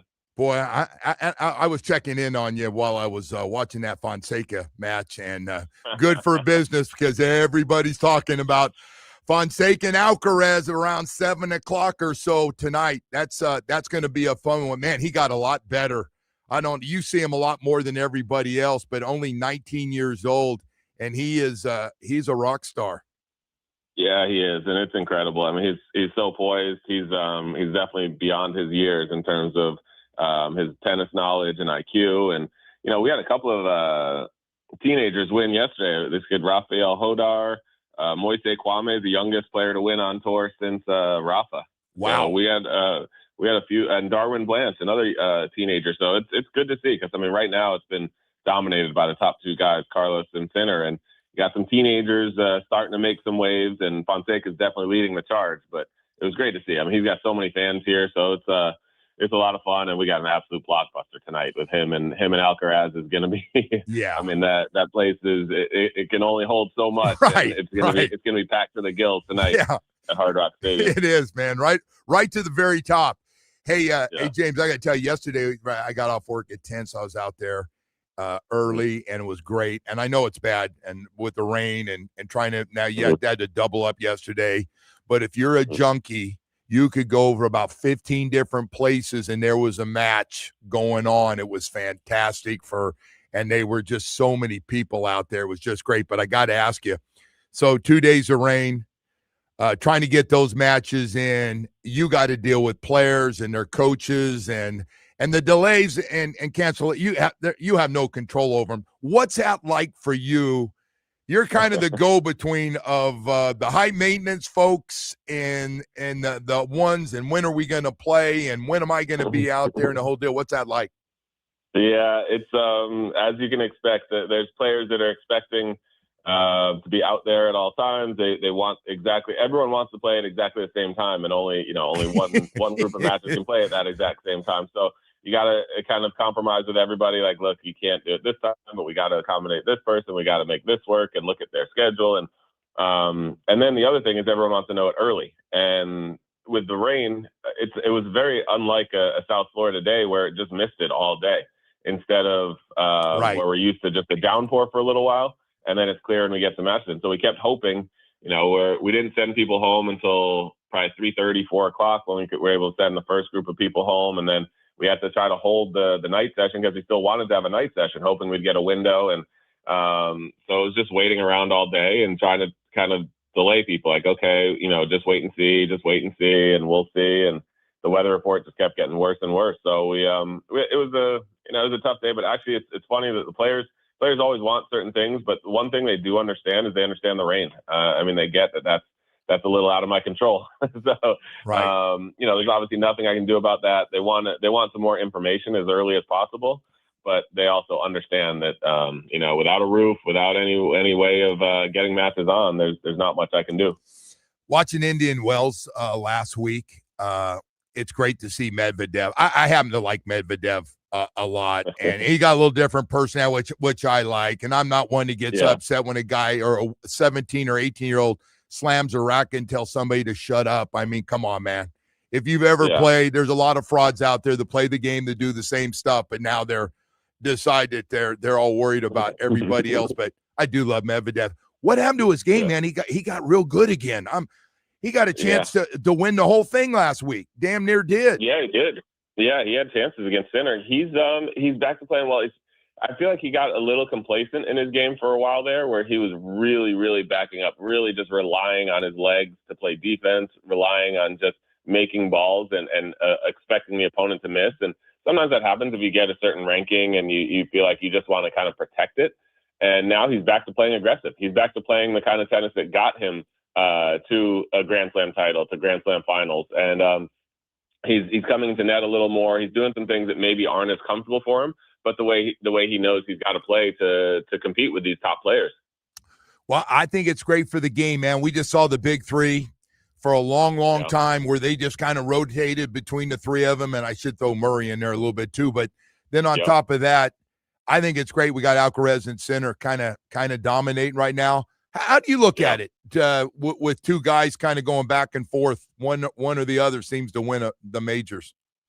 Yeah, I mean, I think the sport is always changing. It's always improving. But I feel like there's always people worried about it. And I remember when I first started, it was Sampras and Agassi were ready to retire, and what's going to happen in the game? Who's going to come in? There's no one's going to ever take their place. Right. And then Roger comes along, and then Rafa comes along, and then Novak comes along, and then Novak getting towards the end of his career, and Roger and Rafa gone, and everyone said, well, what's going to happen in the game? There's going to be so much parity. There's going to be people that win 1 slam, 2 slams, 3 slams, and they're going to be the legends of this generation. And then Sinner and Alcaraz come along and dominate. And I think it's just that people worry about it, and then new superstars emerge. And these two superstars emerging like this and being as dominant, it's kind of crazy. And they're dealing with so much pressure because right away, I mean, Alcaraz won his first slam, then second slam, and then immediately people are saying, is he going to get to 20? Right. Is he going to get near? I mean, it was less than a generation ago that we were saying 14 was the greatest player of all time. And now we're talking about these guys. We're expecting them to get to double digits. And I mean, Alcaraz is at 7 right now. That's Mats Wilander. That's John McEnroe. That's Andre Agassi. He's Stefan Edberg. He's already at I think he's past Becker now. I mean, Becker was 6. He's already passing legends, and he's 22 years old. I mean, it's remarkable what these guys are doing. And the other thing that's great that I love seeing about them is it's a little different than the McEnroe-Connors era. They don't come off the court snarling at each other. They like each other. They're genuinely really nice people. Not that McEnroe and Connors weren't. They are, but they had a real passion or a real hatred for each other at the time. And now these guys get along great. And they're friends, but they're also rivals. They're upping each other's ante. One player adds something, the other player is going to try to add something in the offseason as well. So it's great for the game. I love seeing it. Hey, James Blake, Miami Open Tournament Director, joining us this morning. I'm always amazed, and on the female side too, with Andreeva and Mboko, how good they are as teenagers. And I just think I know they start early. I mean, I get it. I see homeschool kids where I play every day, and they come over and they're spend a lot of money on lessons and the whole deal and the conditioning and stuff. It's just amazing to me. Think how mature they are, and they can play under the pressure they plan to be this friggin' good at 17, 18, and 19 years old on both the men and women's tour. Yeah, it is amazing. I agree. And it's, there's a lot of homeschool, but it's just everyone's journey is different. I mean, take someone like Jeff Pegula, who is much more of a late bloomer compared to these kind of phenoms. And I'm amazed by it too, because I have a 13-year-old daughter, and I just think about it a lot of times. I'm like, wait a minute, these people are 4 years older than her, 3 years older than her. Like, my daughter does not seem that ready to be on her own out on the tour, playing in front of thousands of people, millions of people on TV. And these kids are doing it with a lot of composure. Really incredible to see Andreeva. I mean, same like you said about Medvedev. People are getting upset that, he smashed a racket, or he was, and Andreeva gets kind of the same kind of flack a little bit once she might smash a racket. But remember, she's a teenager out there competing, traveling the world, doing what she does, and with tons of pressure. And once in a while she snaps. Okay, let's move on, people. Like, imagine, and that's like you said. There's a lot of fakers that do it in their own time, but then say it's a falling for someone else to do it. So now imagine them doing it at 17 years old. I mean, I think about myself at 17 years old. I would have been a nightmare out on tour at 17. So these kids are really impressive. Mboko has really impressed me. Andreeva has really impressed me. It's great to see that they're doing it at such a young age. And those specifically have had really great people in their corners. And I think that makes a huge difference to have a team around you, whether it's parents, whether it's coaches. I mean, Andreeva's got a Hall of Fame coach in Conchita Martinez. So that makes a big difference to someone that's been there, that you respect, that can guide you through the ups and downs of tour. Because you're on the road 30 weeks out of the year. You're barely home. And so to be doing that at a young age is incredible. It really is. Hey, so I got to tell you, man, the improvements you guys have made, I was telling Chris over there and his staff, you got to be pumped up, man. The food's never been better. The atmosphere, Look, I mean, I'm happily married and stuff, and my wife, we go out all weekend at night and stuff, and man, she loves the party. I mean, it's the whole atmosphere. It's good looking people from all over the world. You got to be pretty happy. See, I got you laughing now. Everybody laughs when I say that, like I'm out there trying to hit on everybody. But it's just what a great atmosphere, man, and the food. You got to be happy with the whole deal, right? Well, yeah, I love it because I was just thinking about it because I can't control the weather, but I also can't control how good looking the people are that walk through the same. I love that you're giving me credit for that. But, thank you, brother. Thank you. Yeah, but I think it's great. I see the music going on out there, and I've actually already gotten a few comments about the food and how great it is out there, and I love it. I mean, I generally walk the grounds. My days are usually very busy, but then when the night session starts, it tends to calm down a little. So a lot of times I'll just walk the grounds and check out some of the food options, check out how everything's going. And I've loved the food as well. And I've heard a few people as I'm walking around saying how much they like it. We've added a little more shade, a little more seating areas, which obviously we didn't need as much in the rain delay. But now with the sun coming out, we're going to need all that shade, and hopefully people stick around and enjoy the music, enjoy the different types of specialized days, and enjoy all the atmosphere that we create at the Miami Open.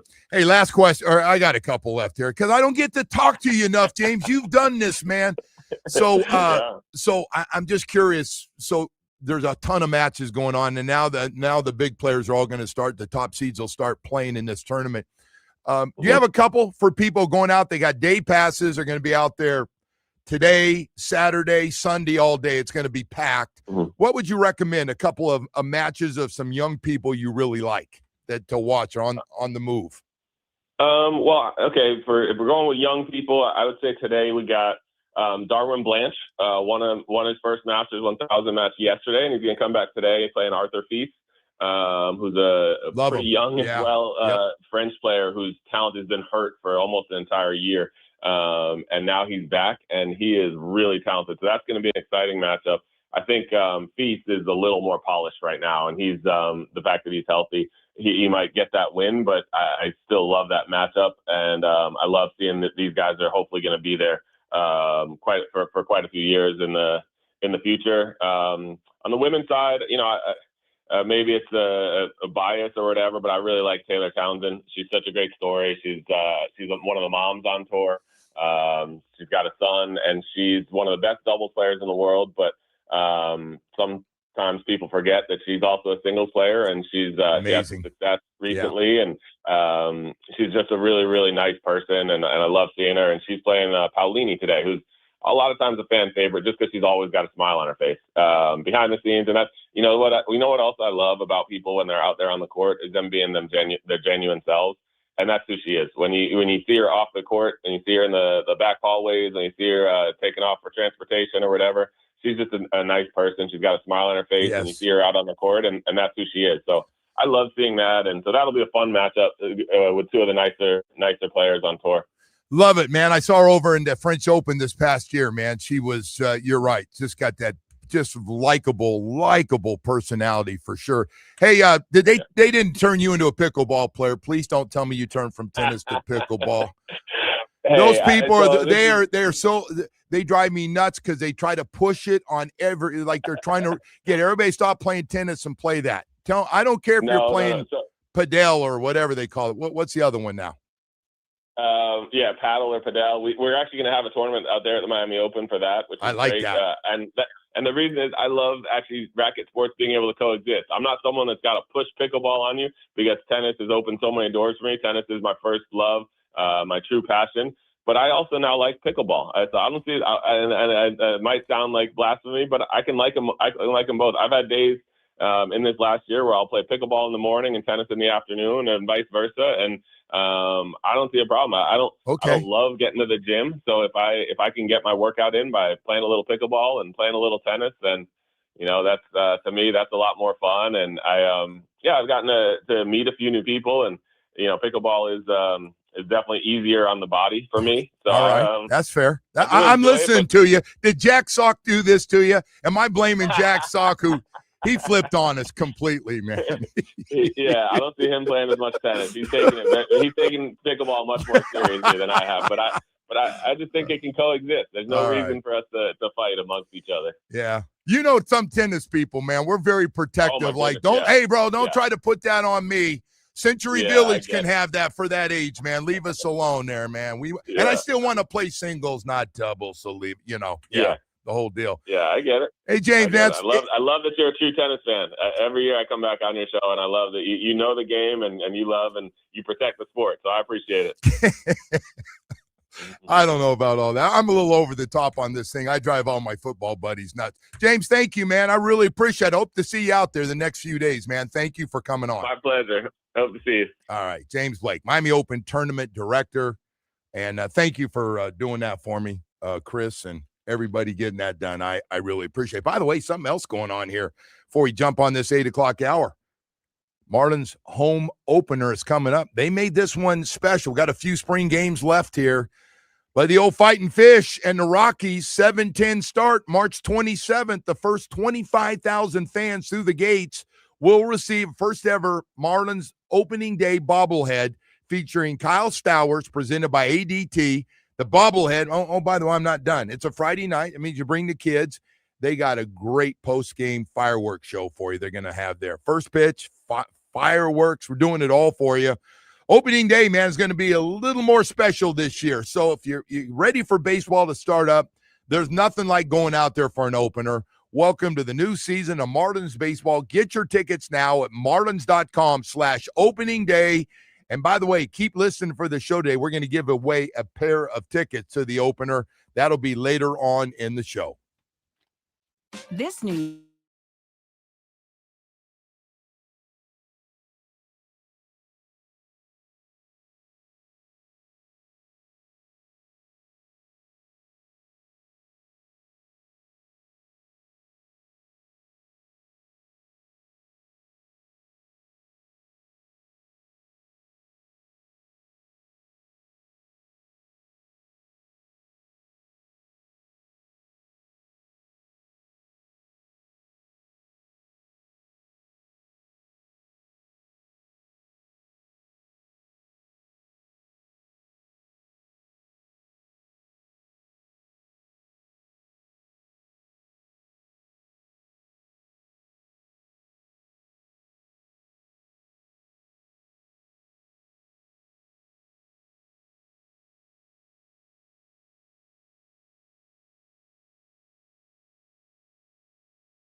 The Heat, they play the Rockets in Houston tomorrow at 8. The Panthers, they beat the Edmonton Oilers 4-0. Cats are in Calgary tomorrow at 9 to face the Flames. Hurricanes basketball team, they face Missouri tonight around 10:10 in the NCAA tournament. The basketball action does begin at 12:15 today. I am Dan Day. Now back to the Joe Rose Show here on 104.3 FM WQAM.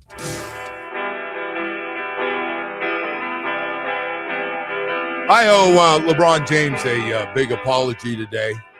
Spent 4 great years down here, a couple of championships with the big three, Chris Bosh and D. Wade.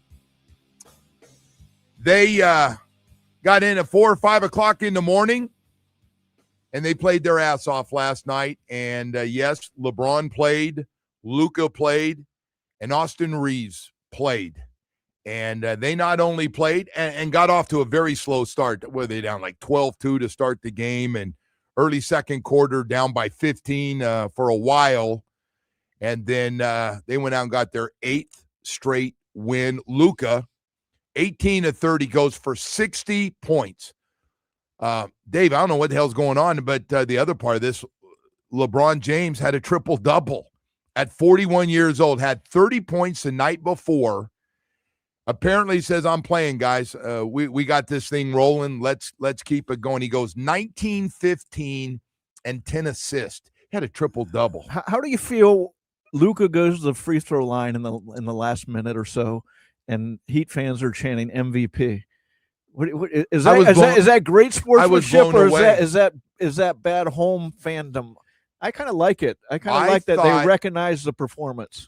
I think, first of all, part of them, like me, weren't expecting those guys. I think a lot of people thought Luka might check out last night too, and because those guys are a little banged up, and Luka went down in the second early. quarter or something, tripped over his own teammates, or somebody stepped on him. He was in slow motion to start that game. There wasn't much effort going up and down the court. I don't know if LeBron. He's always in slow motion. That's the bizarre thing about Luka, about his shots. Oh my God! So, are you okay with MVP chance, or you're okay? I thought that was respect. First of all, thank you for showing up. We pay a lot of money for these tickets, and we bitch when you guys don't play. And even though you guys end up coming here and had a rested up Heat team, you guys went on basically no sleep. Got to the room, got your nap, and then they said, "Let's go play."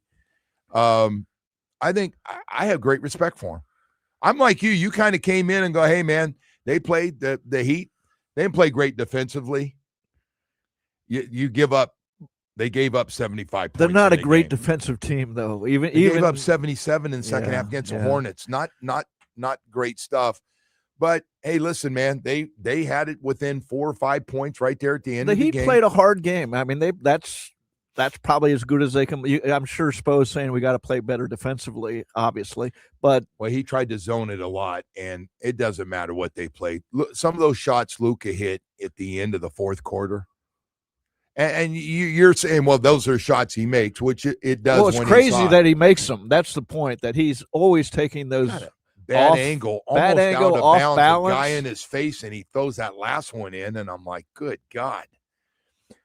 It was a special night, though. I mean, sometimes, hey, you're a Dolphin fan. Sometimes somebody comes here and they throw up a perfect quarterback rating. And listen, we rip our team, and we should. But at the same time, when you see greatness, or a Tom Brady coming down and having a great game, or somebody has a Marcus Allen in the old days come down, and you just go, hey, man, we saw one of the best do it. Sometimes the magic's on the other side, and that's when it's a performance like that, it's fun. It's fun to watch. 60 points on the road. That's pretty impressive. As you've said, the second night of a back-to-back. 30 shots. He was 18 to 30, and by the way, he's been on fire here recently. He had 40 less than 24 hours before that, but he was 9 of 17 on 3-point shots. And LeBron, I think LeBron only missed, 8 of 12 shooting the ball.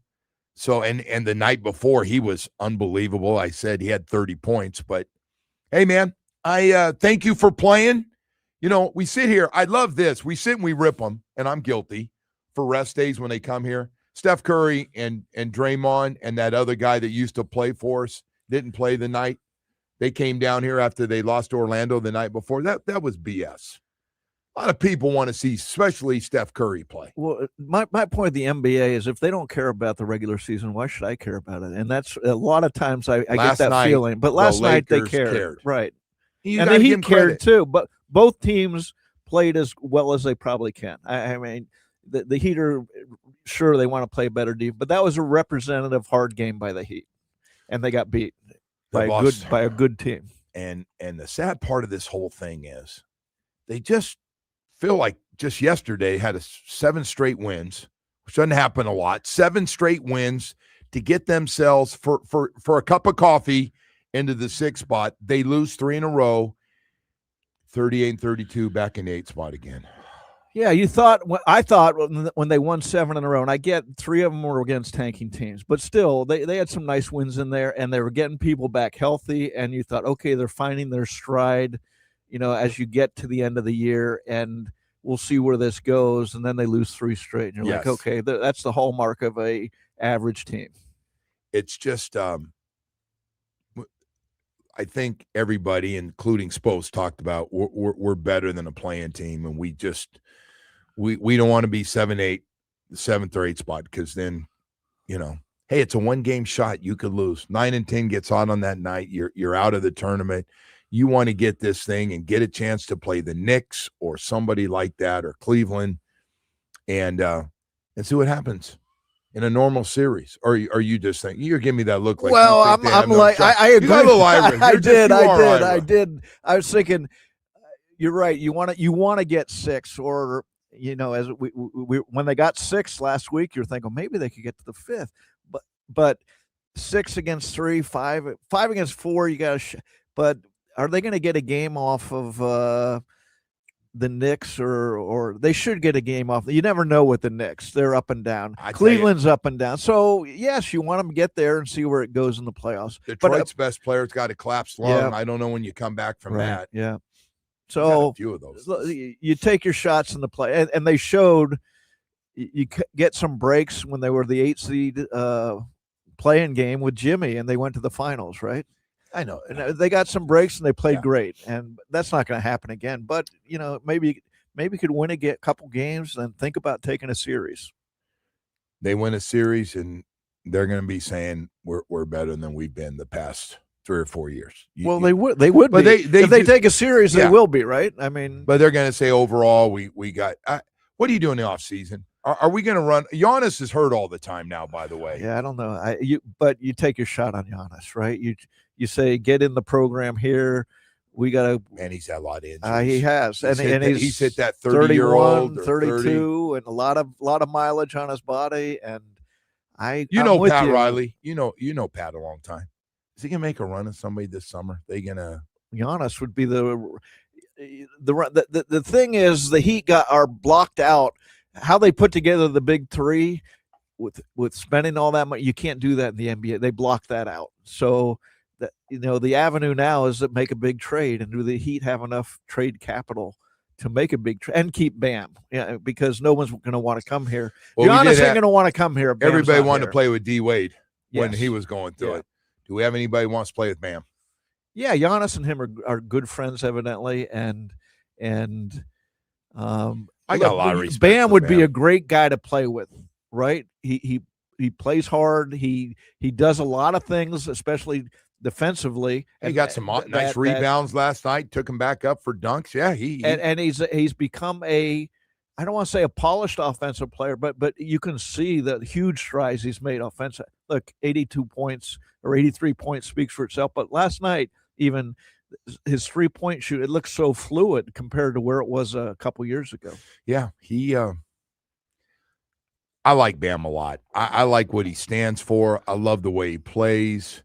If we're expecting him to ever score 30 points a game, it's not going to happen. He's got that, second all-time record now behind Wilt for points in a game, which is fantastic. I don't care what anybody nationally says. I don't like this on an average team. You blame the best, or not blame, you point to them and say you need more out of the best player. What you need is they need to go out and get a better player. If Bam's the second guy on your team, you got a pretty good team. You have a team that should contend at that point. But when he's your best and there's a drop off, there as far as two-way players. Tyler Hero is a nice offensive player, but you saw again last night how much he gets attacked. Oh, they go after him. Yeah, they go after him. Yeah. Anyway, I don't know how good they go to a lot of zone defense, and last night it really didn't matter the way the Lakers were shooting the ball. Luka was scoring no matter what you were doing. He's so far out the zone. The zone doesn't go that far out to where he was shooting threes from last night. We got a lot more stuff. Mike Florio is going to join us as he always does for Pro Football Talk in the 9 o'clock hour. One thing about Mike, he's gonna say what's on his mind. He's gonna let it rip. There's no holding back on it. We got a little interesting situation with Troy Aikman. Troy's talking and going on things, going, I'm going to be more involved. I want to be around the team. This is what I want. And now they're going, oh, the league. What's the league going to do? What is the league going to do after let Tom Brady do everything? What? Tom Brady's not going to do anything right now unless they change rules. And these guys aren't. Look, Brady's making what, $37 million from. I don't get how anybody owns any. And I love Tom Brady. I do. Tom Brady, to me, I'm a big Tom Brady fan, but you got a piece of the team. They openly talk about him. He's going to pick the coach. He's got a lot of say-so in that organization, and he's doing games. Well, the issue is, to me, that the number one team for Fox. When you go to do your work and you're talking to the other team's coaches and players, and usually they're pretty open. They're a lot more open to those guys than they are, for instance, to us in the weekly media sessions. And will they be? Why would you be if Tom Brady's working for your opponent? And everybody always says nice things, and I get the commissioner. They want Tom Brady involved in the game. I get it. But you can't have different set of rules if it's Troy Aikman. And good for Troy, man. Oh, no, he's on a podcast. Hey, man, oh, no, hell, I'm going to be more involved with the team, huh? I'm going to be there. They asked my opinion. I'm going to be. There's a question to me. The TV thing is interesting and where it goes with the league, but what's Troy Aikman's role going to be with the Dolphins? That's the I'm curious about. Well, I don't really have a spot for him unless he goes into the consulting business. I was going to say, is it ownership? Just that, which is fine. I mean, he whatever he did this offseason, he helped. Oh, he helped during the season. Monday Night Football. Yeah. I think he had a lot to do with his comments, had a lot to do, and us getting crushed in the third quarter on a Monday Night Football game was like one of the best things that happened to this team. It was out of character almost for him too to really come that hard on Mike McDaniel, I thought. And by the way, Tua throw, and he was dead on. Don't get me wrong, but if you listen to him and commentate, to him to really go out and attack people like he did, that's no urgency on the ball. He was completely with a quarterback that's been in the league for 5 or 6 years. Well, you're treating him like he's a first-time starter. He's huddling up, and you're down 4 scores.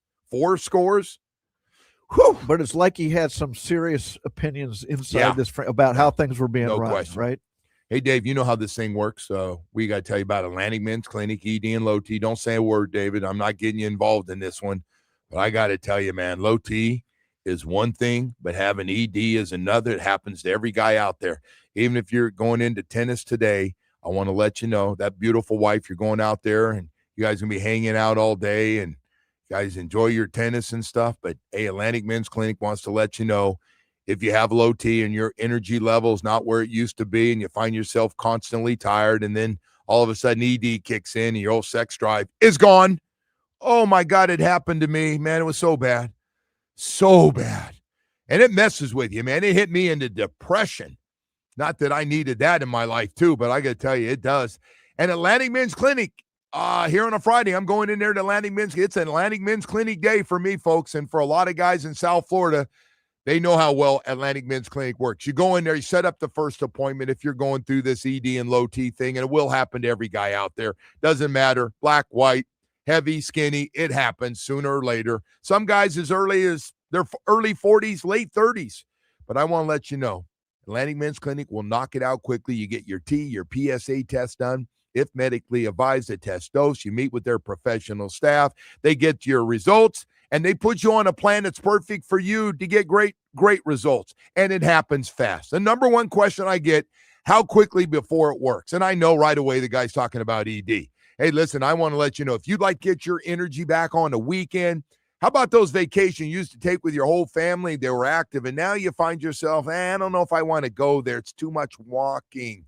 Hey, man, you need Atlantic Men's Clinic. 7 locations in South Florida to serve you, including a brand new location in Hollywood. I'll be in Plantation today, and not an appearance with you, but an appearance for me. Get 877-455-7300. 877-455-7300. You got to set up the first appointment and get rid of this thing. You've been talking about it. You feel it every day. Your wife's even starting to complain. Do something about it. Atlantic Men's Clinic, it works. Let's go.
Hey, welcome back, and good morning to everybody. Yeah, man, I got nothing bad to say about the Lakers last night.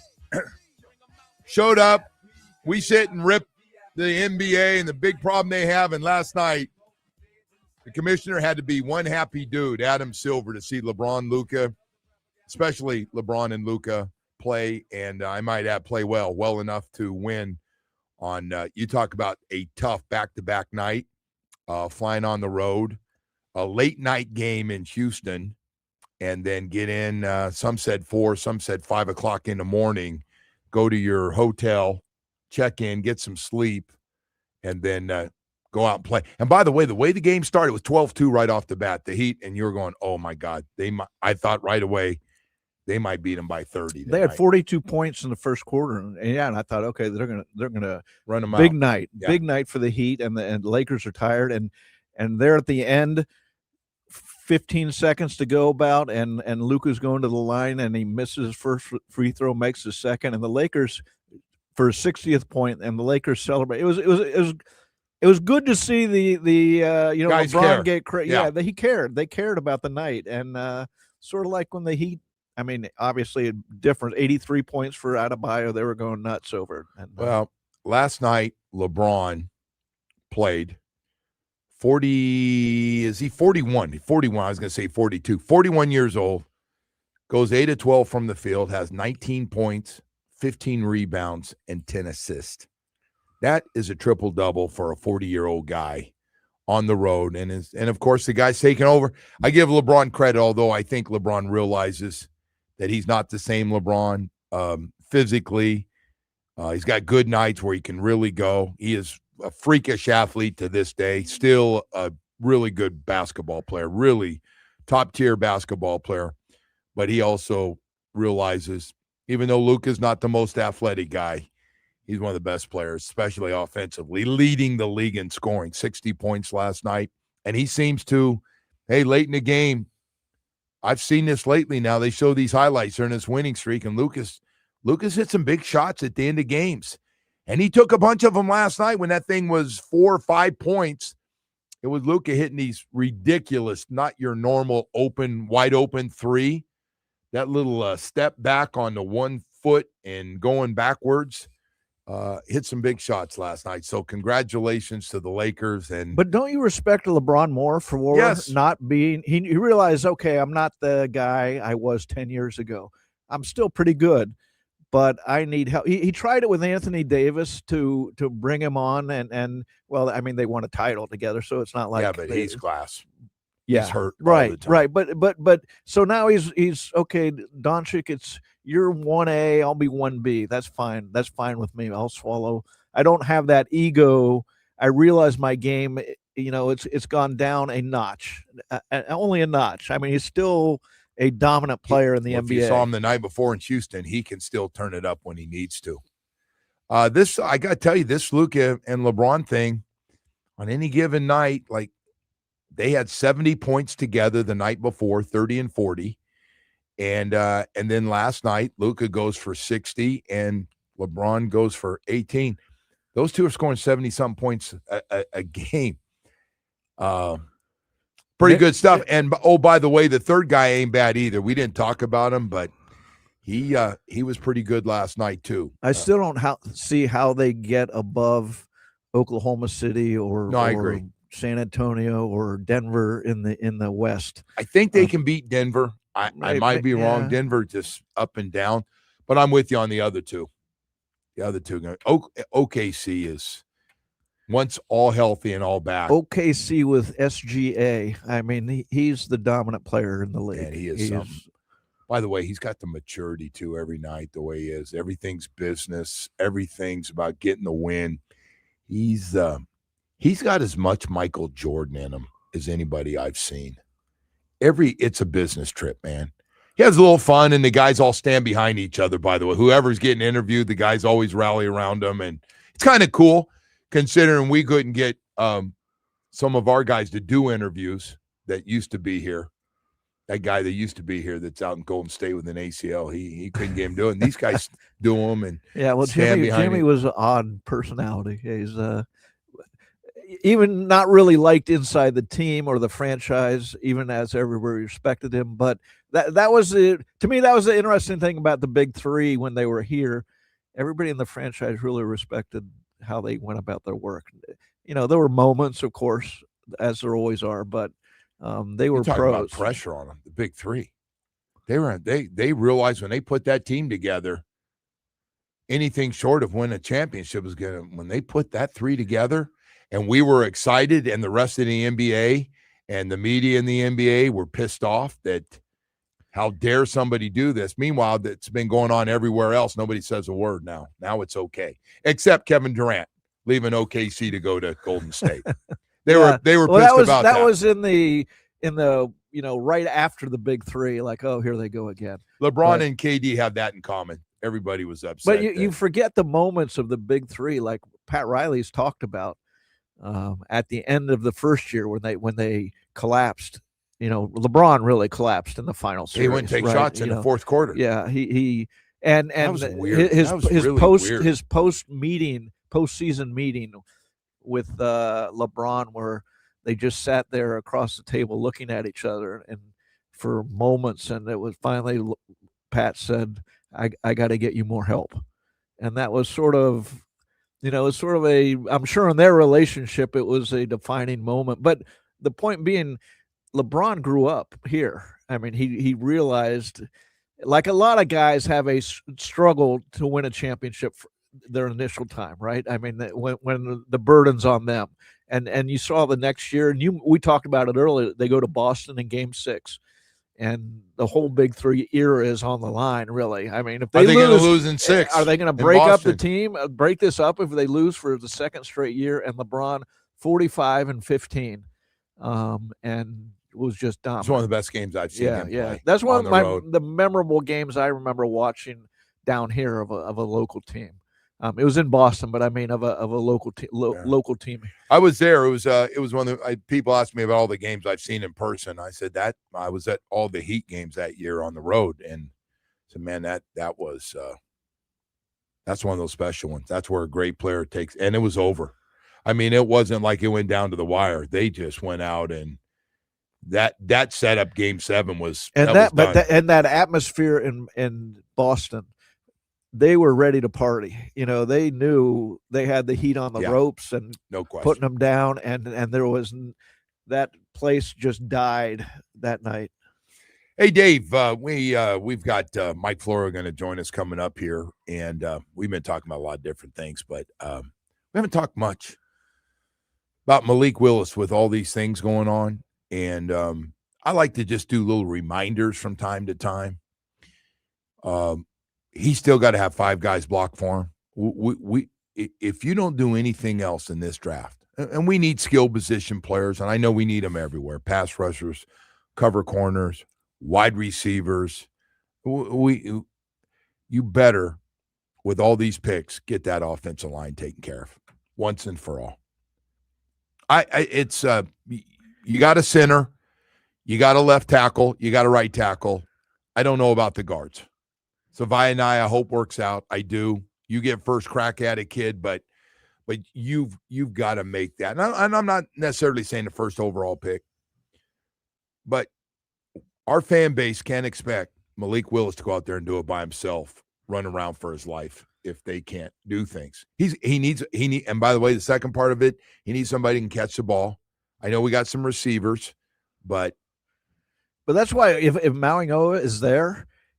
We talk. A lot of guys think he'll move inside the guard, but he can be a great tackle too. And the Dolphins told you they're not sure about Austin Jackson. They put him down to 1 year, big slice of money. I love him when he's healthy, but he misses. He's a half a season guy. Right. So, and if that happens, and you're going, okay, we had a plan for this.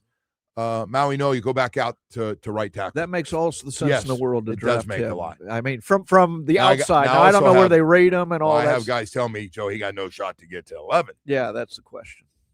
The story, I was talking to a scout last year, and he said when Mauigoa was a freshman, they were watching a practice, and Cristobal turned to him and said, "You guys don't get him for 3 more years."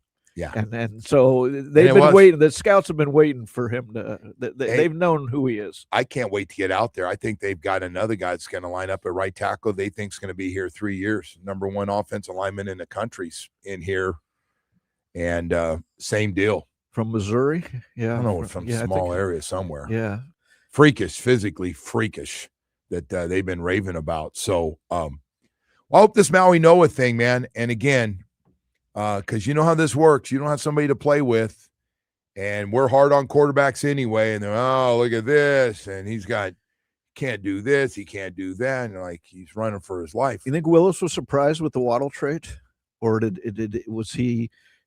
I'm just curious what he expected this year. I think on behalf of a lot of people, I think they're hoping he was going to stay. Yeah, I was a little surprised. I didn't see that. I was a little surprised, but when you look at the haul they got, I get it. Okay, that fits. So into if they do that with Achane, are we going to do the same thing? Are you telling me if Achane is? You got to have something, don't you? I mean, what if somebody offers the 40th pick in the draft? No. 38th pick in the draft? No. That's an early second round pick. Yeah, no. He's you got to have, to your point, you have to have something for Willis. He's got nothing at that point. So with Achane, he has one of the best playmakers in the league. And then you build around, you get an offensive lineman, you get a couple receivers, and you're by far our best player. Yes, without question. And he's 24 years old.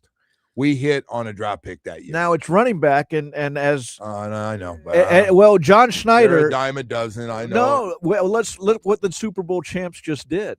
They just traded the Super Bowl MVP. Didn't trade. They let him go to Kansas City. Two different ideas on running back right there. Yeah. Two great organizations. Kansas City said we need to invest in a running back, and Seattle said no, we'll find another. The only problem he has a running back. He had a great, congratulations, great Super Bowl. He doesn't have 2 gears, not 1, but 2 gears that our guy has. He ain't sniffing 10-100. He's not getting invited to a track meet in a high school, let alone running the SEC, running 10-100 meters. The other thing is he's a 2-pronged threat, running back and receiver. Yeah. A wide receiver if you want him. I mean, he can do it all. No. You run out and ups with him all day long and throw out in the flats, and he'll make a guy miss. I'm with you. Hey, we're going to break here, David. We got a lot more. Dave Hyde from the Sun Sentinel with us today on a Friday. I said, Dave, what are you doing? He goes, really don't have any plans, man. I said, well, come on in, man. Come on in. Spend some time with me. We'll talk about the Sun Sentinel a little bit. I got this shirt over here when we come back. We got to talk about the shirt, man. I'm all jacked up about this new shirt. Talking about, hey, right now I want to tell you about Baptist Health, South Florida. Man, there's not a day that doesn't go by. Somebody doesn't call me and go, hey, my buddy got injured. My wife got injured. My kid got injured. Hey, what do you think about Baptist Health, South Florida? What do I think? It's where the pros go. Enter Miami, the Heat, the Panthers, the Miami Dolphins. Colleges go there. We got high school, college, and professional athletes from all over, not just here in South Florida, all over the country. Come to see some of these specialists that they put together. One day I'm going to just talk about the specialists. Knee and shoulder and foot and ankle and hand specialists, back specialists, hip and knee replacement doctors, Achilles doctors. And then on top of that, not just the team doctors, but we got great facilities, man. 3 of them, Doctors Hospital in Coral Gables, Hard Rock Stadium next to the training facility where the Miami Open is going right now, and 595 in Pine Island in Plantation. Hey, we got one goal for everybody, even all of us old athletes. That if you're active and you're competitive, you know the deal. Sooner or later, we all get injured. Sure is nice to have Baptist Health South Florida and that sports medicine program. Just visit baptisthealth.net/ortho. Do it today. WQAM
Man, time is flying here on a Friday, and we got all kind of stuff going on. A couple big days coming up at University of Miami, a pro day. Damn, I'd love to go to both, Dave Hyde.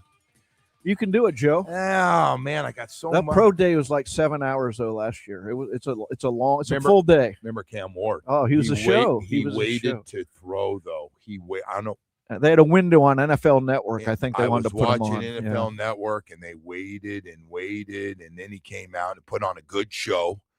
But this one's a lot better because they have so many guys. The draft, honestly, not just the Miami Dolphins with this draft coming up and the 7 picks in the top 94, but which, by the way, covers the first day and the second day. First round the first day, and on a Thursday or Friday is second and third round, and then the rest of the 4 through 7 the next day. But the pro day and the University of Miami is going to be great. 3 guys expected to go in the first round. I some people have Mesidor sliding towards the end of the first round, early second round. Quarterback, I think we're all kind of curious to see what the NFL, doesn't really matter anybody else thinks, and we can talk about Georgia and Miami and fast cars and anything else about him. But all that matters is the NFL, what they think. With their interviews, he's going to throw for him and everything else. But they got a couple guys on defense, couple defensive backs, safeties, slot corner that had really good football seasons. It's not back to where it was when they were getting 5 guys in the first round every year 20 years ago. But this is the best showing that they'll have since then by far, right? Obviously. They could have, in the first 4 rounds, 6, 7 guys go. Not crazy. They got a left tackle that is the biggest left tackle in the draft, and he decided because of the way he played in the playoff games. I don't know if now I was told he didn't have another year of eligibility, or he did, but he got a lot better. He's going to get drafted in the 3rd or 4th round, I expect. So, and then, hey, 4 of the guys are all in the draft. 4 of the 5 will be the right guard, the right tackle, center, and left tackle. There's going to be a lot of new guys on that offense. I was going to say, and to your point, they're bringing in the number 1 tackle, and I'm curious to see the rest of the offensive line. I'm sure they put some NIL money towards that. I think they're just considering the coach may not be as good as last year, but I think it's going to be pretty good. That O-line coach they have is damn good. And Mario, listen, if you were to ask Mario what's number 1, if he probably was to be honest, and the first thing he looks at is his offensive line, right? Well, that's an offensive that's lineman. His definition of football, right? He's like toughness, and we win games. Look what they did in the playoffs in those last tries, running down the field against different teams, against really good defense. I was going to say, we talked about Ohio State. Even Indiana. I got to tell you, that great run, longest run of the year. Yeah.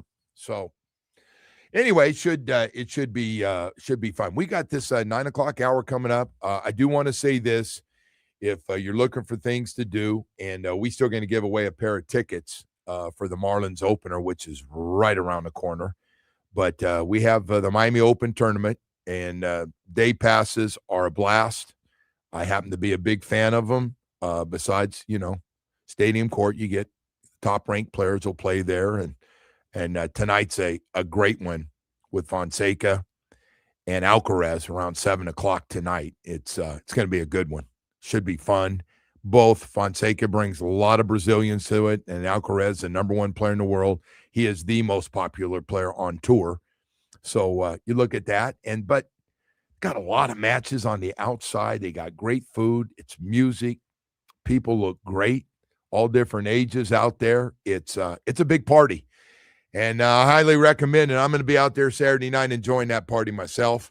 But if you're going today, tomorrow, or Sunday, there's a lot to do, and bring your appetite because they got great food out there. They brought in better restaurants, and just a great experience. It just gets better and better. The Miami Open, the whole staff out there that runs this thing, Chris and his whole staff, and the rest of them just do. Kathleen and Jill and all the rest of them do a great job out there. They really do. It's great. A lot of fun, a lot of good time stuff going on out there.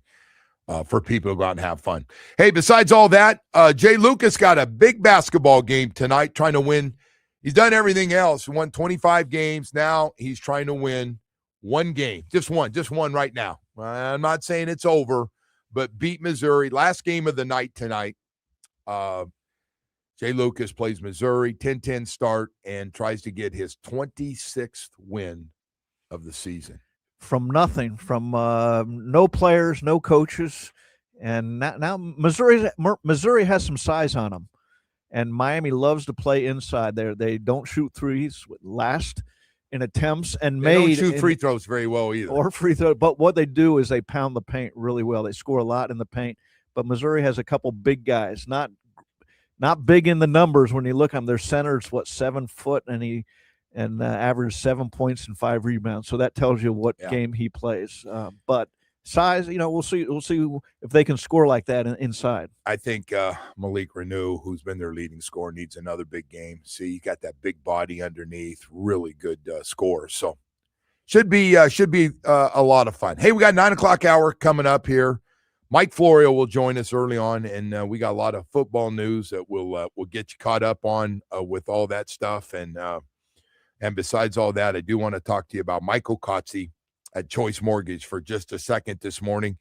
Listen, a lot of people are going through a lot of credit card debt right now, and it's gotten crazy, and you can't pay it off, and you probably notice your interest rates at 18, 19% on your credit card going, I can't.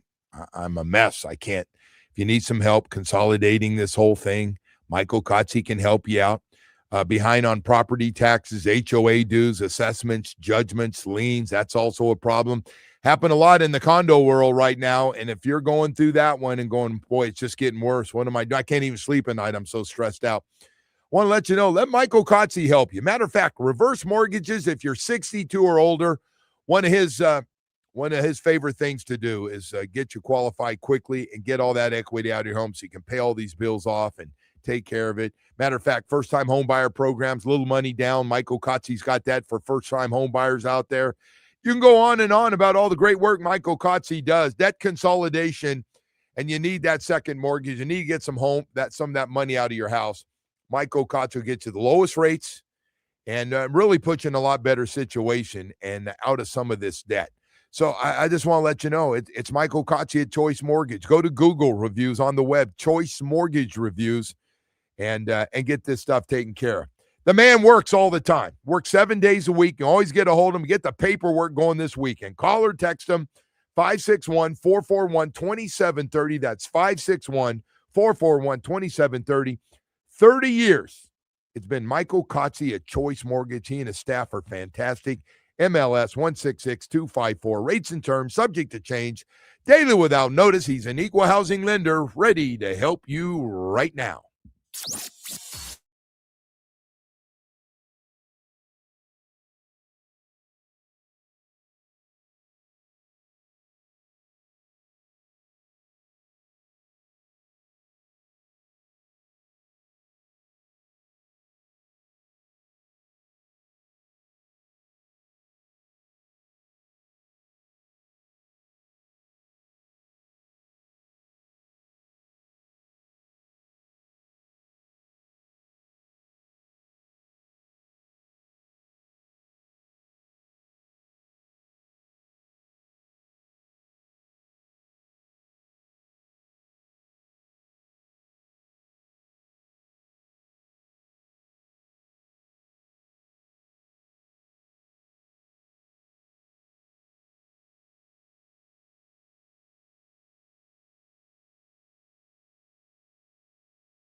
beautiful son of the morning, I'm gonna chase you out of earth.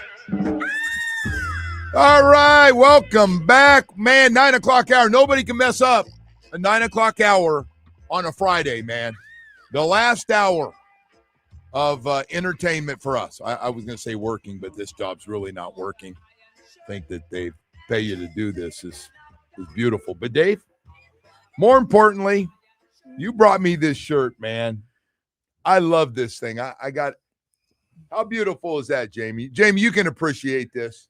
If you've ever been out late and you're single, how great is that right there? That is fantastic right there. Last time I was in here, I believe, we were talking about late night in bars, probably with Jamie, because Jamie kind of might have been talking about college. Joe might have been your days, right? I think it was Berkeley. Okay, Berkeley, and we were going back. Not exactly one of the most beautiful schools. And I told you, my friends Ed and Irene, they are related to the chocolate shop in West Lafayette, a tavern. Yeah, Harry's Chocolate Shop, and they had the slogan "There's Go Ugly Early," and we talked about that, and they heard. You know how many said, guys talk about that? Go. So I had a guy. I don't think he'd get mad, and I tell you, it was the first time I ever heard it. I was in college, and one of my teammates used to. We go out and drink and, into the pub and the college pub and the whole thing. And I always thought he was a decent looking guy and he's a really good football player on our team. He ended up getting drafted same year. His name was Greg Braceland. I don't think he'll get mad. He dated in college some women that weren't real attractive. And he drank and he goes, dude, I'd rather do this, drink and leave with these girls and what you guys do, going after these real beautiful sorority girls in the DG house and 80 pies and probably leaving a lot of them out. And I got no shot at the end of the night. They, give you a kiss on the cheek and say goodnight. And I'm going back and I'm going to meet with my fraternity brother, fraternity boyfriend and stuff. And he goes, and I see you guys do it over and over. He goes, I'm just going ugly early. And that was the first time I heard a guy say, I'm going ugly early. A strategic decision there, huh? And by the way, he was proud of it. Sometimes, it was a little bit of everything, but he maybe send him this shirt, huh? Don't do that. Hope he's not listening. He's probably to moved California. on. He's probably moved on in his life. Probably going, no, now you're saying that about my wife. No, this is in college and but I never heard. What do you think of that, Jamie? Now you're out there trolling the. Jamie, will you ever, after a few, drop down in what you think is your expectations? Do they? I mean, yeah, you get the beer goggles going on a little bit, What'd you call them again? The beer goggles. That's beautiful. There's a guy that's talked about this topic a few times. I mean, yeah, you're out there and, maybe there's some good looking girls out there, but you're not really feeling too confident. You go down the list a little bit. I was in college at Berkeley. I had some great experiences and really getting out of the house. We're a very protective family and Catholic family growing up and very strict. So, kind of my first time out. My dad was strict right up till I went away. I mean, it was. When you went away to college. That was the same growing up. Same, I didn't know. We lived the same idea. I didn't know if like my dad said, hey, we're now going to be best friends or something like that. That just never. It's still getting a short haircut. As long as I, was with him, and he might have loosened up a little bit as he realized that I was going to be going to college. But I got to college, and I don't mind telling you, it was. You let loose.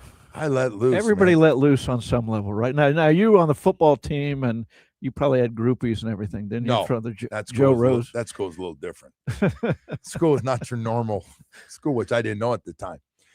But yeah, it was put you in a dorm right away with co-ed, which I thought was kind of crazy. We didn't have with co-ed, and they, I don't know if they still back then. Now they're all co-ed, but back then there weren't many co-ed. I don't think around the country. I don't know, but the other part was a lot of schools. I didn't know this at the time. Had football dorms where the athletes stayed and their own place, and we didn't have any of that. We fit right in with the smart kids right off the bat. All of them from everywhere, but. Tell you what, man, I let loose, and one of the first things I'll never forget, and they take you to pub, and they were serving everybody, right?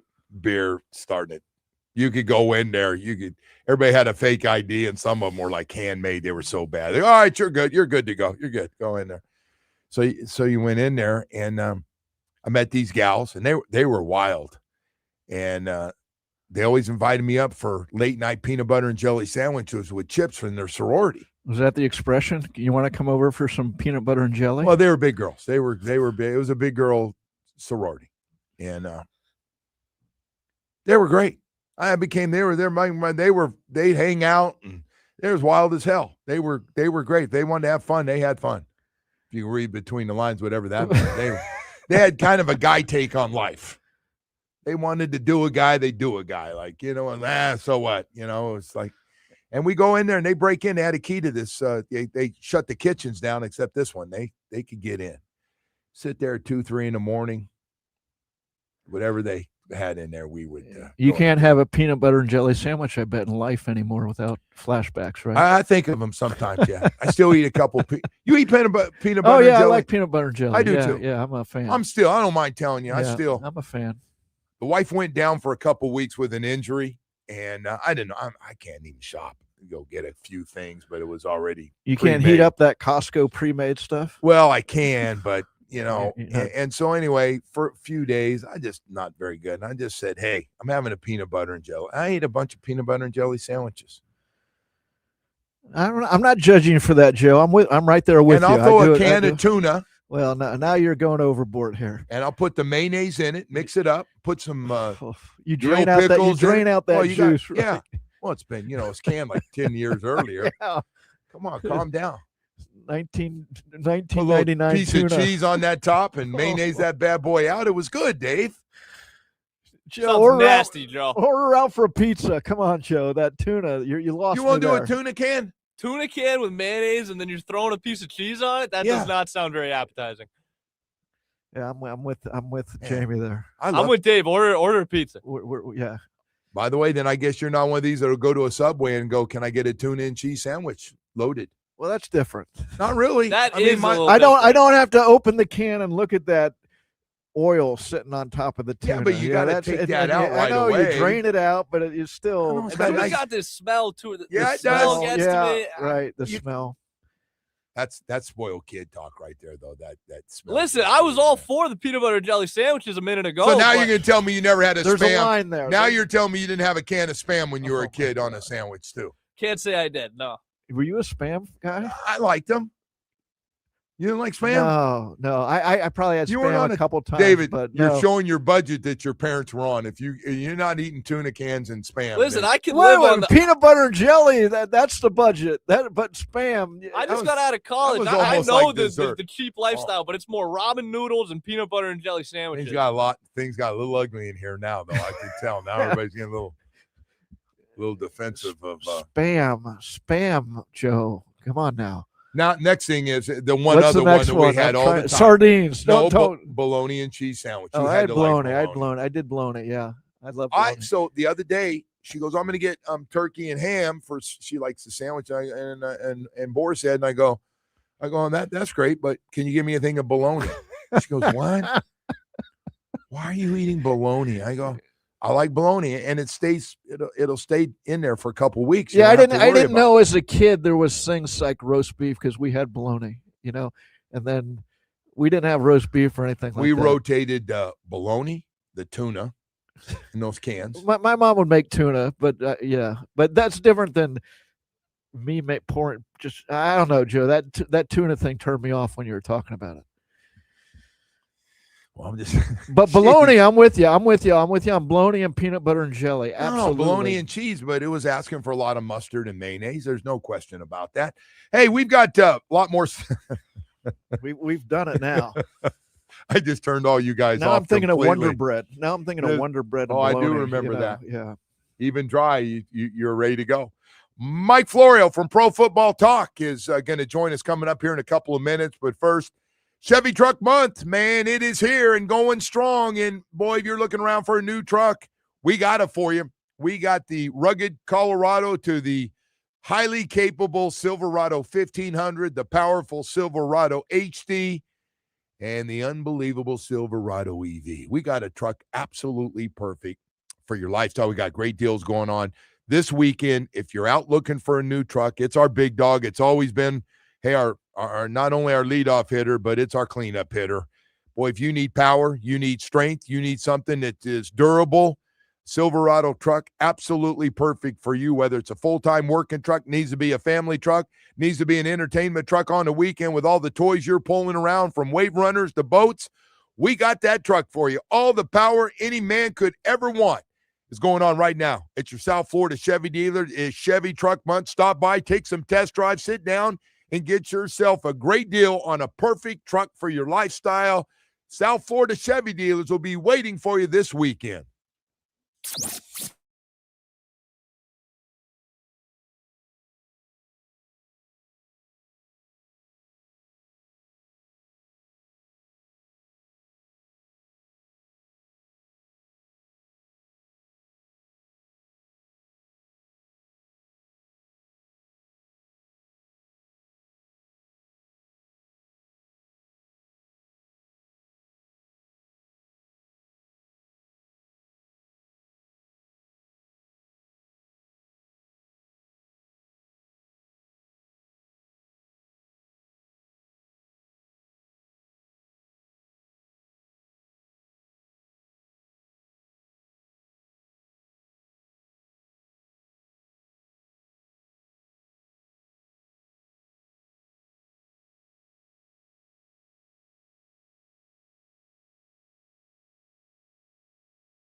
All right, welcome back, and a good morning to everybody. So you guys know what happens if you listen to this show.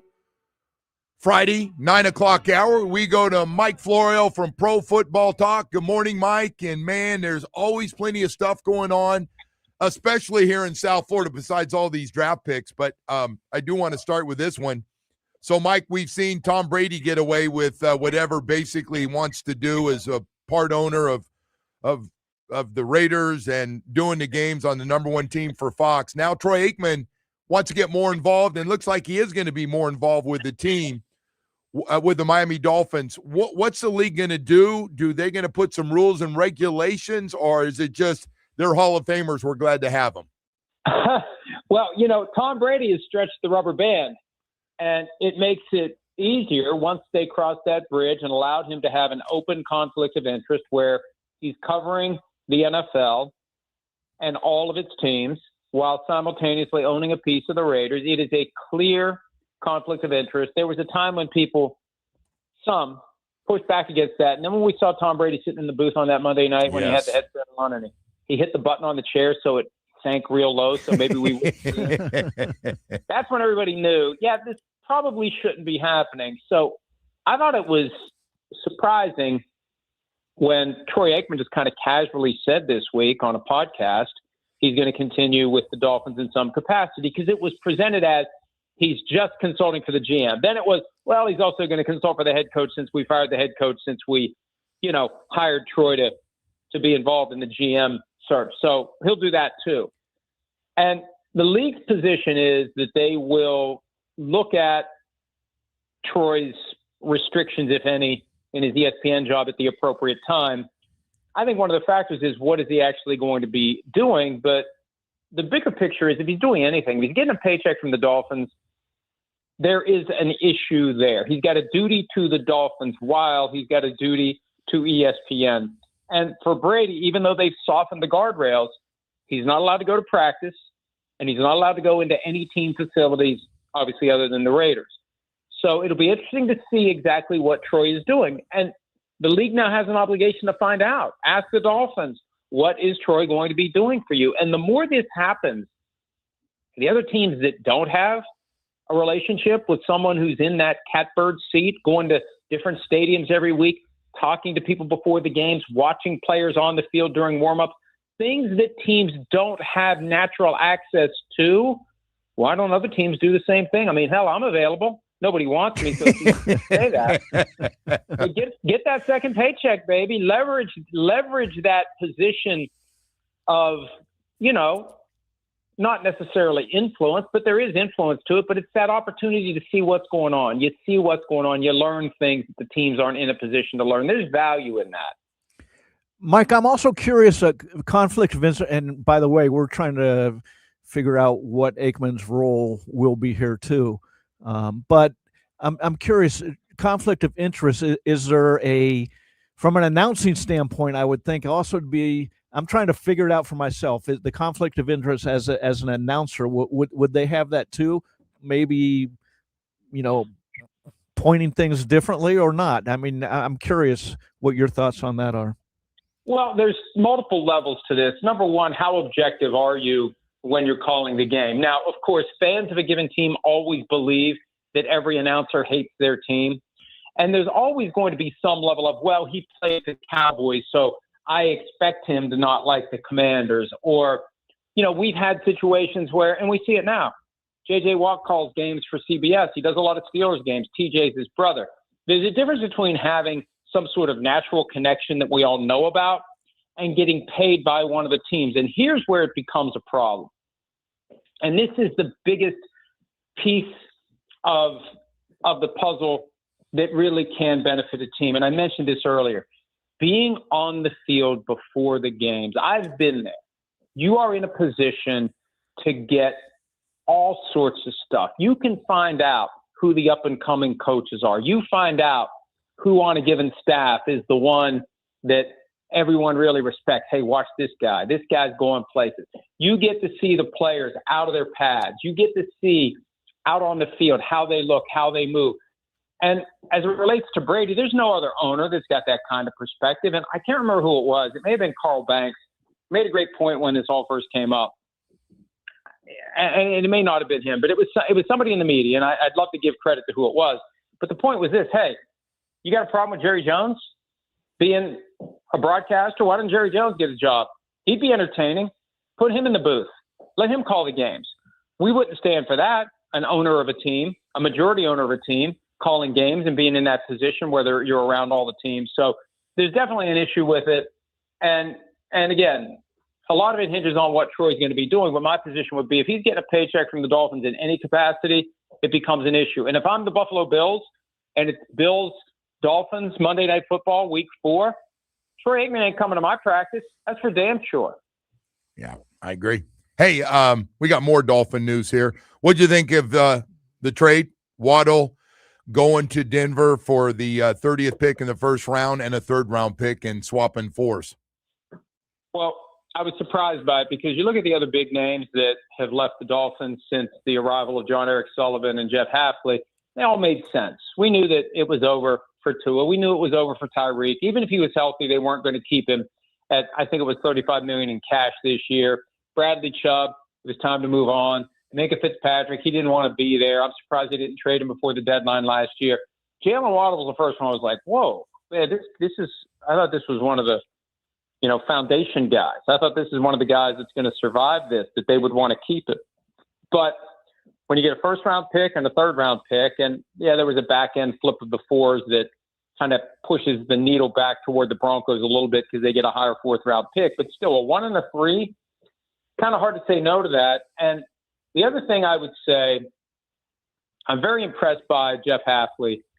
I haven't met John Eric Sullivan, but the way Hafley explained the relationship between himself and Sullivan, that they're on the same page, they have the same vision, they have alignment. There's no daylight between the two. You're not going to have the general manager making decisions about the roster the coach doesn't want.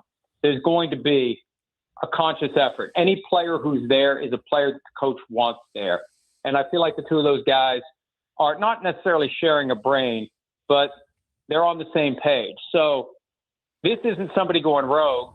This is a joint decision that these two guys made, that this is what's in the best interest of the team. Now, I don't know who's going to catch the passes, and it's probably somebody who's going to be picked in one or more of the rounds of the draft. They may emerge with multiple receivers. Who knows how it's going to go?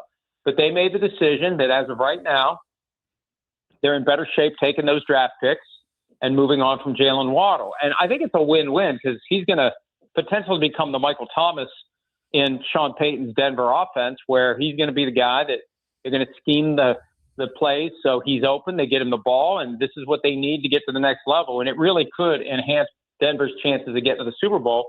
But for the Dolphins right now, who I think are being very self-aware about where they fit and what they're trying to do, by the time they turn this thing around, Waddle may be on the back end of his prime. And let's go ahead and build. And, some people are saying, the Dolphins are tanking. I don't know that that's the case. They wouldn't have signed Malik Willis if they were, quote unquote, tanking. I think that they have a plan. And I'm willing to say, all right, let's sit back and see how the plan goes, because I have a feeling that, and look, they've done a lot worse in recent years, and it's 26 years and counting since they won a playoff game. I am willing to defer to the wisdom of those two guys that it was the right move to make. And it's always hard for a star player to leave. It's hard for the fans to understand it.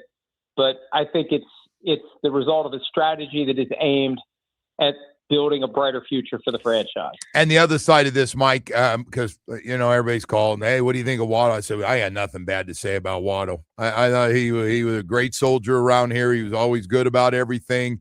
He's a really good player. I think Denver, I think adding him, I think Denver, I know we have the draft to still hold, and there's still a few guys to trade for, but I think Denver's got the best team in the AFC right now. What do you think? Well, and it's funny when you look at the odds, and the odds are influenced by people who are betting who shouldn't be betting, and they make dumb bets. But the odds have been bet to a point where the Broncos are like 9-1 to win the conference, and they're behind teams like the Bills and the Ravens who have new head coaches, and it's a state of flux. It's turmoil. You've got continuity in Denver. Vance Joseph hasn't gotten hired as a head coach, even though he arguably should have been. He's the mastermind of that defense. That defense last year had a lot to do with the team's success because the offense is yet to get to the point where Sean Payton wants it to be. You add Waddle, you look at the other things that they've done. They're holding the team together. They brought back J.K. Dobbins on a favorable deal given what he can do when he's healthy. The key is keeping him healthy. But this is all about continuing the progression of the offense, keeping the defense where it's been. And they almost got there last year. I mean, if Bo Nix doesn't break his ankle at the end of the divisional round game, and we didn't find out about it until after the game ended, that he had this injury and they had to go with Jarrett Stidham, they still were only 3 points away from forcing overtime against the New England Patriots in the AFC Championship. So they could get back there to that 1 seed. You look around the conference, I feel like that conference is more wide open than ever. There's so many questions about so many teams. The Broncos are one of the few teams where there really isn't any question. They're going to put the same team for the most part back out on the field that they had last year with Jalen Waddle. Yeah, Mike, I agree with you. I don't think the Dolphins are tanking because of the Willis signing and some other things. But the trade of Waddle brings up the question of Achane now and running backs in general. You've seen Kenneth Walker go from Seattle to Kansas City, and two great, well-run franchises having different ideas on running backs. Where is the market changing on running backs, do you think, or is it still, as Schneider said, we can always find a running back, don't worry? And it's funny because so many Seahawks fans are freaked out, but it's like, folks, where did Kenneth Walker come from? He came from the draft, round 2. Where did Zach Charbonnet come from? He came from the draft, round 2. The future stars of the NFL, we don't know who they are yet. And you have to trust a guy who's built 2 different Super Bowl teams with all different parts, coaches and players. John Schneider, I'm going to trust that he has a plan here. They have never, not since Sean Alexander, and this was 20 years ago, Sean Alexander was the NFL MVP of the 2005 season. They were backed into a corner. They had to give him a market level contract, and within a year, they regretted doing it. You put a bunch of money into a running back, there's a chance that whether it's injury or whether it's just, we've just gotten to the point where there's too much. It's just a collective wear and tear. The guy's not who he used to be. And this is the problem with running backs, and this is why they need to come up with a better way to pay running backs early. They come in under those slotted contracts, and you get more out of them early in their careers. There aren't many who continue to produce at a high level year 6, 7, 8. So that's look, the superstars, I get it. Then you get these guys like Kenneth Walker, $14 million a year, and he's going to make 28, I think 27.5, something like that over 2 years. That's a lot for a guy that has missed, more than a handful of games in his 4 years. He's got 2,000-yard seasons, barely over 1,000 yards in a 17-game season. That's not a huge per-game average. He's been part of a split backfield in Seattle. The way Kansas City's paying him, they better use this guy. They're making an investment like they haven't made in a long time, maybe not since Jamal Charles in the running back position. And it tells me they're planning to use this guy. He's never been the workhorse. So every team's got a different vibe on it. But the bottom line is supply outweighs demand. Every year there's a flood of guys with maximum tread on the tires. They're younger, they're cheaper, and some teams know how to find those guys, and the Seahawks are one of them. Well, I got that follow up to, to Devon Achane then. The team came out and said, we're going to keep him. He's 24 years old. He's obviously our best player. You think that's more about getting a higher pick, or are you buying it that they plan on paying him and bringing him back? Because he's not coming back for another year without a new contract. Or are you going to fight it? Let's consider the context of the report. Jalen Waddle gets traded, and I think the natural reaction is, who else is available? Right. And then the Dolphins get the word out that Devon Achane is not available. Well, there's no way that Devon Achane is on the very short list of NFL players who would never be traded under any circumstances. That list starts with Patrick Mahomes and Josh Allen. Maybe there's a handful of guys who you're just going to hang up the phone if someone calls. Devon Achane is not one of the very few hang up the phone guys. I think that the best way to understand that report is we've gotten calls and no one's offered us anything close to what it would take for us to part ways with Devon Achane. And putting it out there in a roundabout way, and you never know what level the team is operating on the chessboard, it may just be an effort to try to get better offers. He's not available now, but if somebody makes us a big offer, because surely there's a trade offer the Dolphins would not be able to reject for Devon Achane because he's not Patrick Mahomes, Josh Allen level of player. Not many guys are. So I'm always skeptical about that. Not available. He's not available. It's a stone's throw from we have no intention to trade the player. And anytime you hear we have no intention to trade the player, you know what happens the next day? He gets traded. Well, it's funny you said that because, everybody thought, and now we're all going, well, what about an early second round pick if they finally get that? Do you think that would do it? If, say, a 40th pick or a little bit better, would that change their mind quickly? We have to know two things. Number one, what do they truly think of Devon Achane based upon their study of him? It's not like he went up to Lambeau Field on Thanksgiving night in 2024 and ripped it up. Not that anybody from the Dolphins did that night. No. But, what do they think of him? What do they think of him coming out? John Eric Sullivan's been in Green Bay for a long time. What did the Packers think of Devon Achane? What does Jeff Hafley think of Devon Achane? Studying the film, talking to people around the league. That's I think, and this is to take us back to the beginning.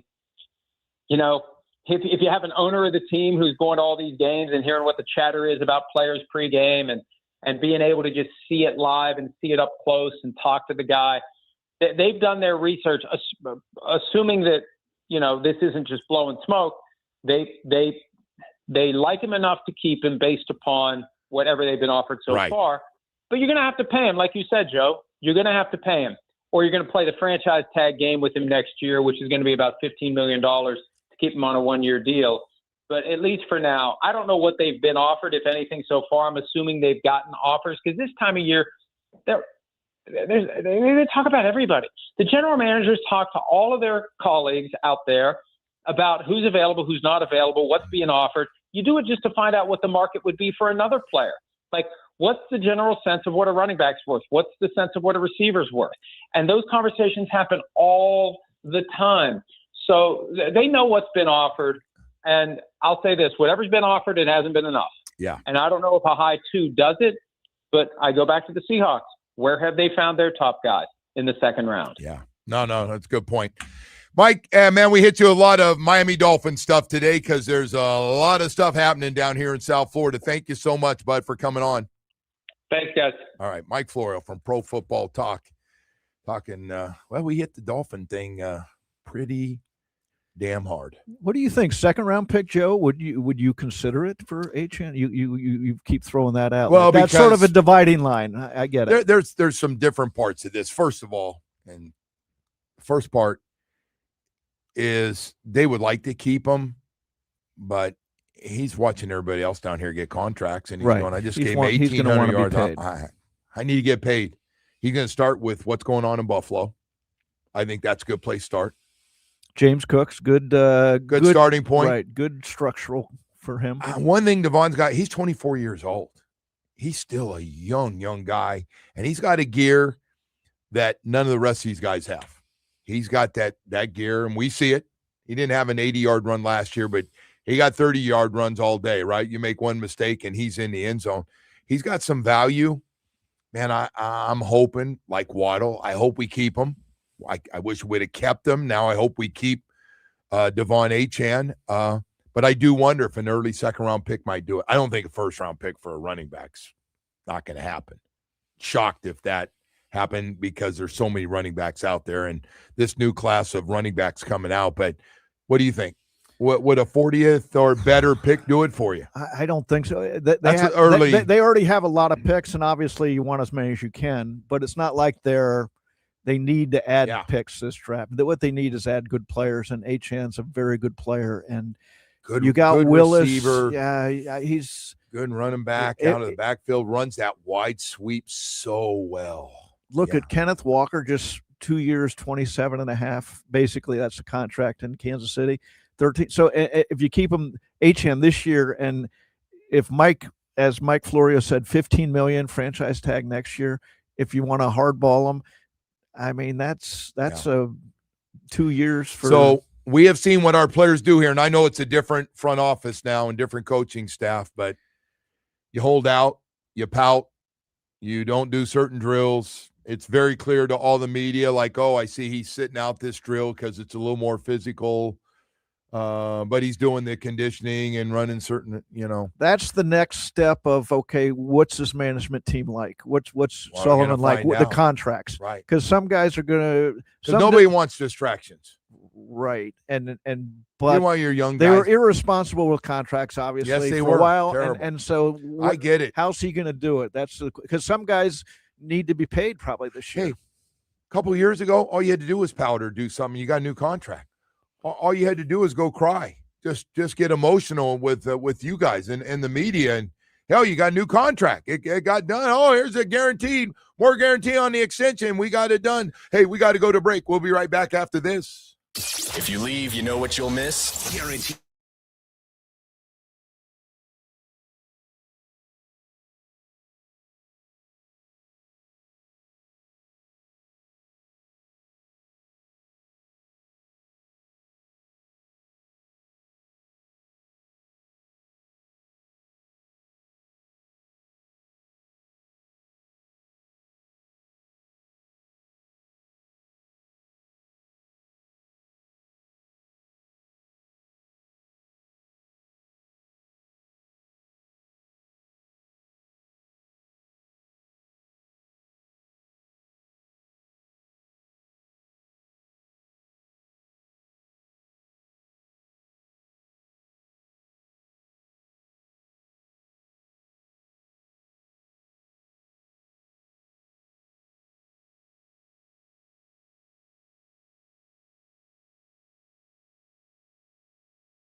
All right, welcome back, and good morning to everybody. There's one thing, Dave, we have not done. We got 2 tickets to give away for the opener for the Marlins right around the corner. It's getting close. Friday, March 27th, the Fish open it up at home against the Rockies. That's a Friday night, and they got a great giveaway, by the way. I've never heard of opening day bobblehead featuring Kyle Stowers, their best player last year, presented by ADT. To the first 25,000 fans that are there, will get a bobblehead. And then if that's not enough Friday and you're sitting there and well, let's go. No, you don't go home. Got the post-game fireworks show. Well, that will light up the sky, so you can celebrate with that. By the way, if you don't win tickets this week or next week from us, you can always get your tickets at martins.com/opening day. And we'll find out what it looks like together. Nothing like opening day. What are you thinking over there all day, Dan Day? What number are you thinking, man? And give me a little something different today. What do you think? I need some good mojo. I need to feel good going into the weekend, good karma. Let's go with lucky number 7. 7. Yeah. All right, caller number 7 win a pair of tickets to the opener.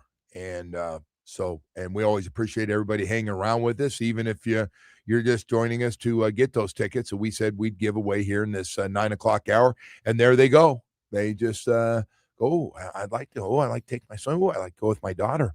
I like to take my wife out. Okay. So I always love watching them slowly. I'm glad he didn't pick Kyle Stowers number 28. That would have been a lot of phone calls being answered to get to 28. No, you don't want to do that. No, that's that good. Good job. Hey, I can't get a read, and I believe what the team says, but I also know they got a job to do, and sometimes they can use the media and leak stuff out there if they want people to find out from other teams that you got to do better in whatever you've been offering to us. And I do agree. Mike's right on the money. Part of the GM job, you say this with Chris Greer, is to talk to all the teams every day. They're throwing stuff around each other. Some of it's way out there, and they kind of laugh, but I'm guessing those guys, they don't all like each other, but they all know each other, and there might be a good match when you're talking to somebody. But the Devon Achane, I just don't know if we can get fair value from him. I don't think part of the Waddle trade was the contract too, right? I mean, they got rid of I think $68 million. Whereas he got the second contract. Achane's still on his rookie contract. So talent aside, there's that part of it, and then you get to the talent, and he's one of the rare running backs, the ones you would invest in, because he not only can run well, but he can catch the ball really well too, and with that speed. So I just don't think you don't really need more draft picks this year, right? I mean, you got a lot of them. You're not in the market. You sound like Omar when you said you can have too many draft picks. No, I don't think you can have too many, but you have a lot, right? You're not. I like high picks. Okay, but I do too. But at some point, I have to draw the line. I draw the line. I guess I draw the line on HN for a second round pick or something like that. Here's the biggest problem I have. I haven't done a very good job of saying it this week. I have trouble believing that he's going to play if he doesn't have a new contract here. I think he'll play. You give my money, give me my guaranteed money. I'm good to go. You do what you want. Use me the way you want, and I'll play with all these guys, these young guys. Well, you could do that with a few guys too, right? Jordan Brooks is in the last year of his contract. Aaron Brewer's last year of his contract, and they all naturally want new contract. They want extensions. They were either the best or real close to being the best at what they do for a living last year. Yeah, all three of them. Yes, Brewer is all pro. Your center ranks out as one of the 2 or 3 top centers. Your middle linebacker has more tackles than anybody, and your running back, he's one of the 5 or 6 best running backs, and he might be the youngest of the whole group at 24. So he's been pretty durable. He's banged a little bit. But no, that's been the surprise of his career. He came in, small back. He's running inside. He's durable.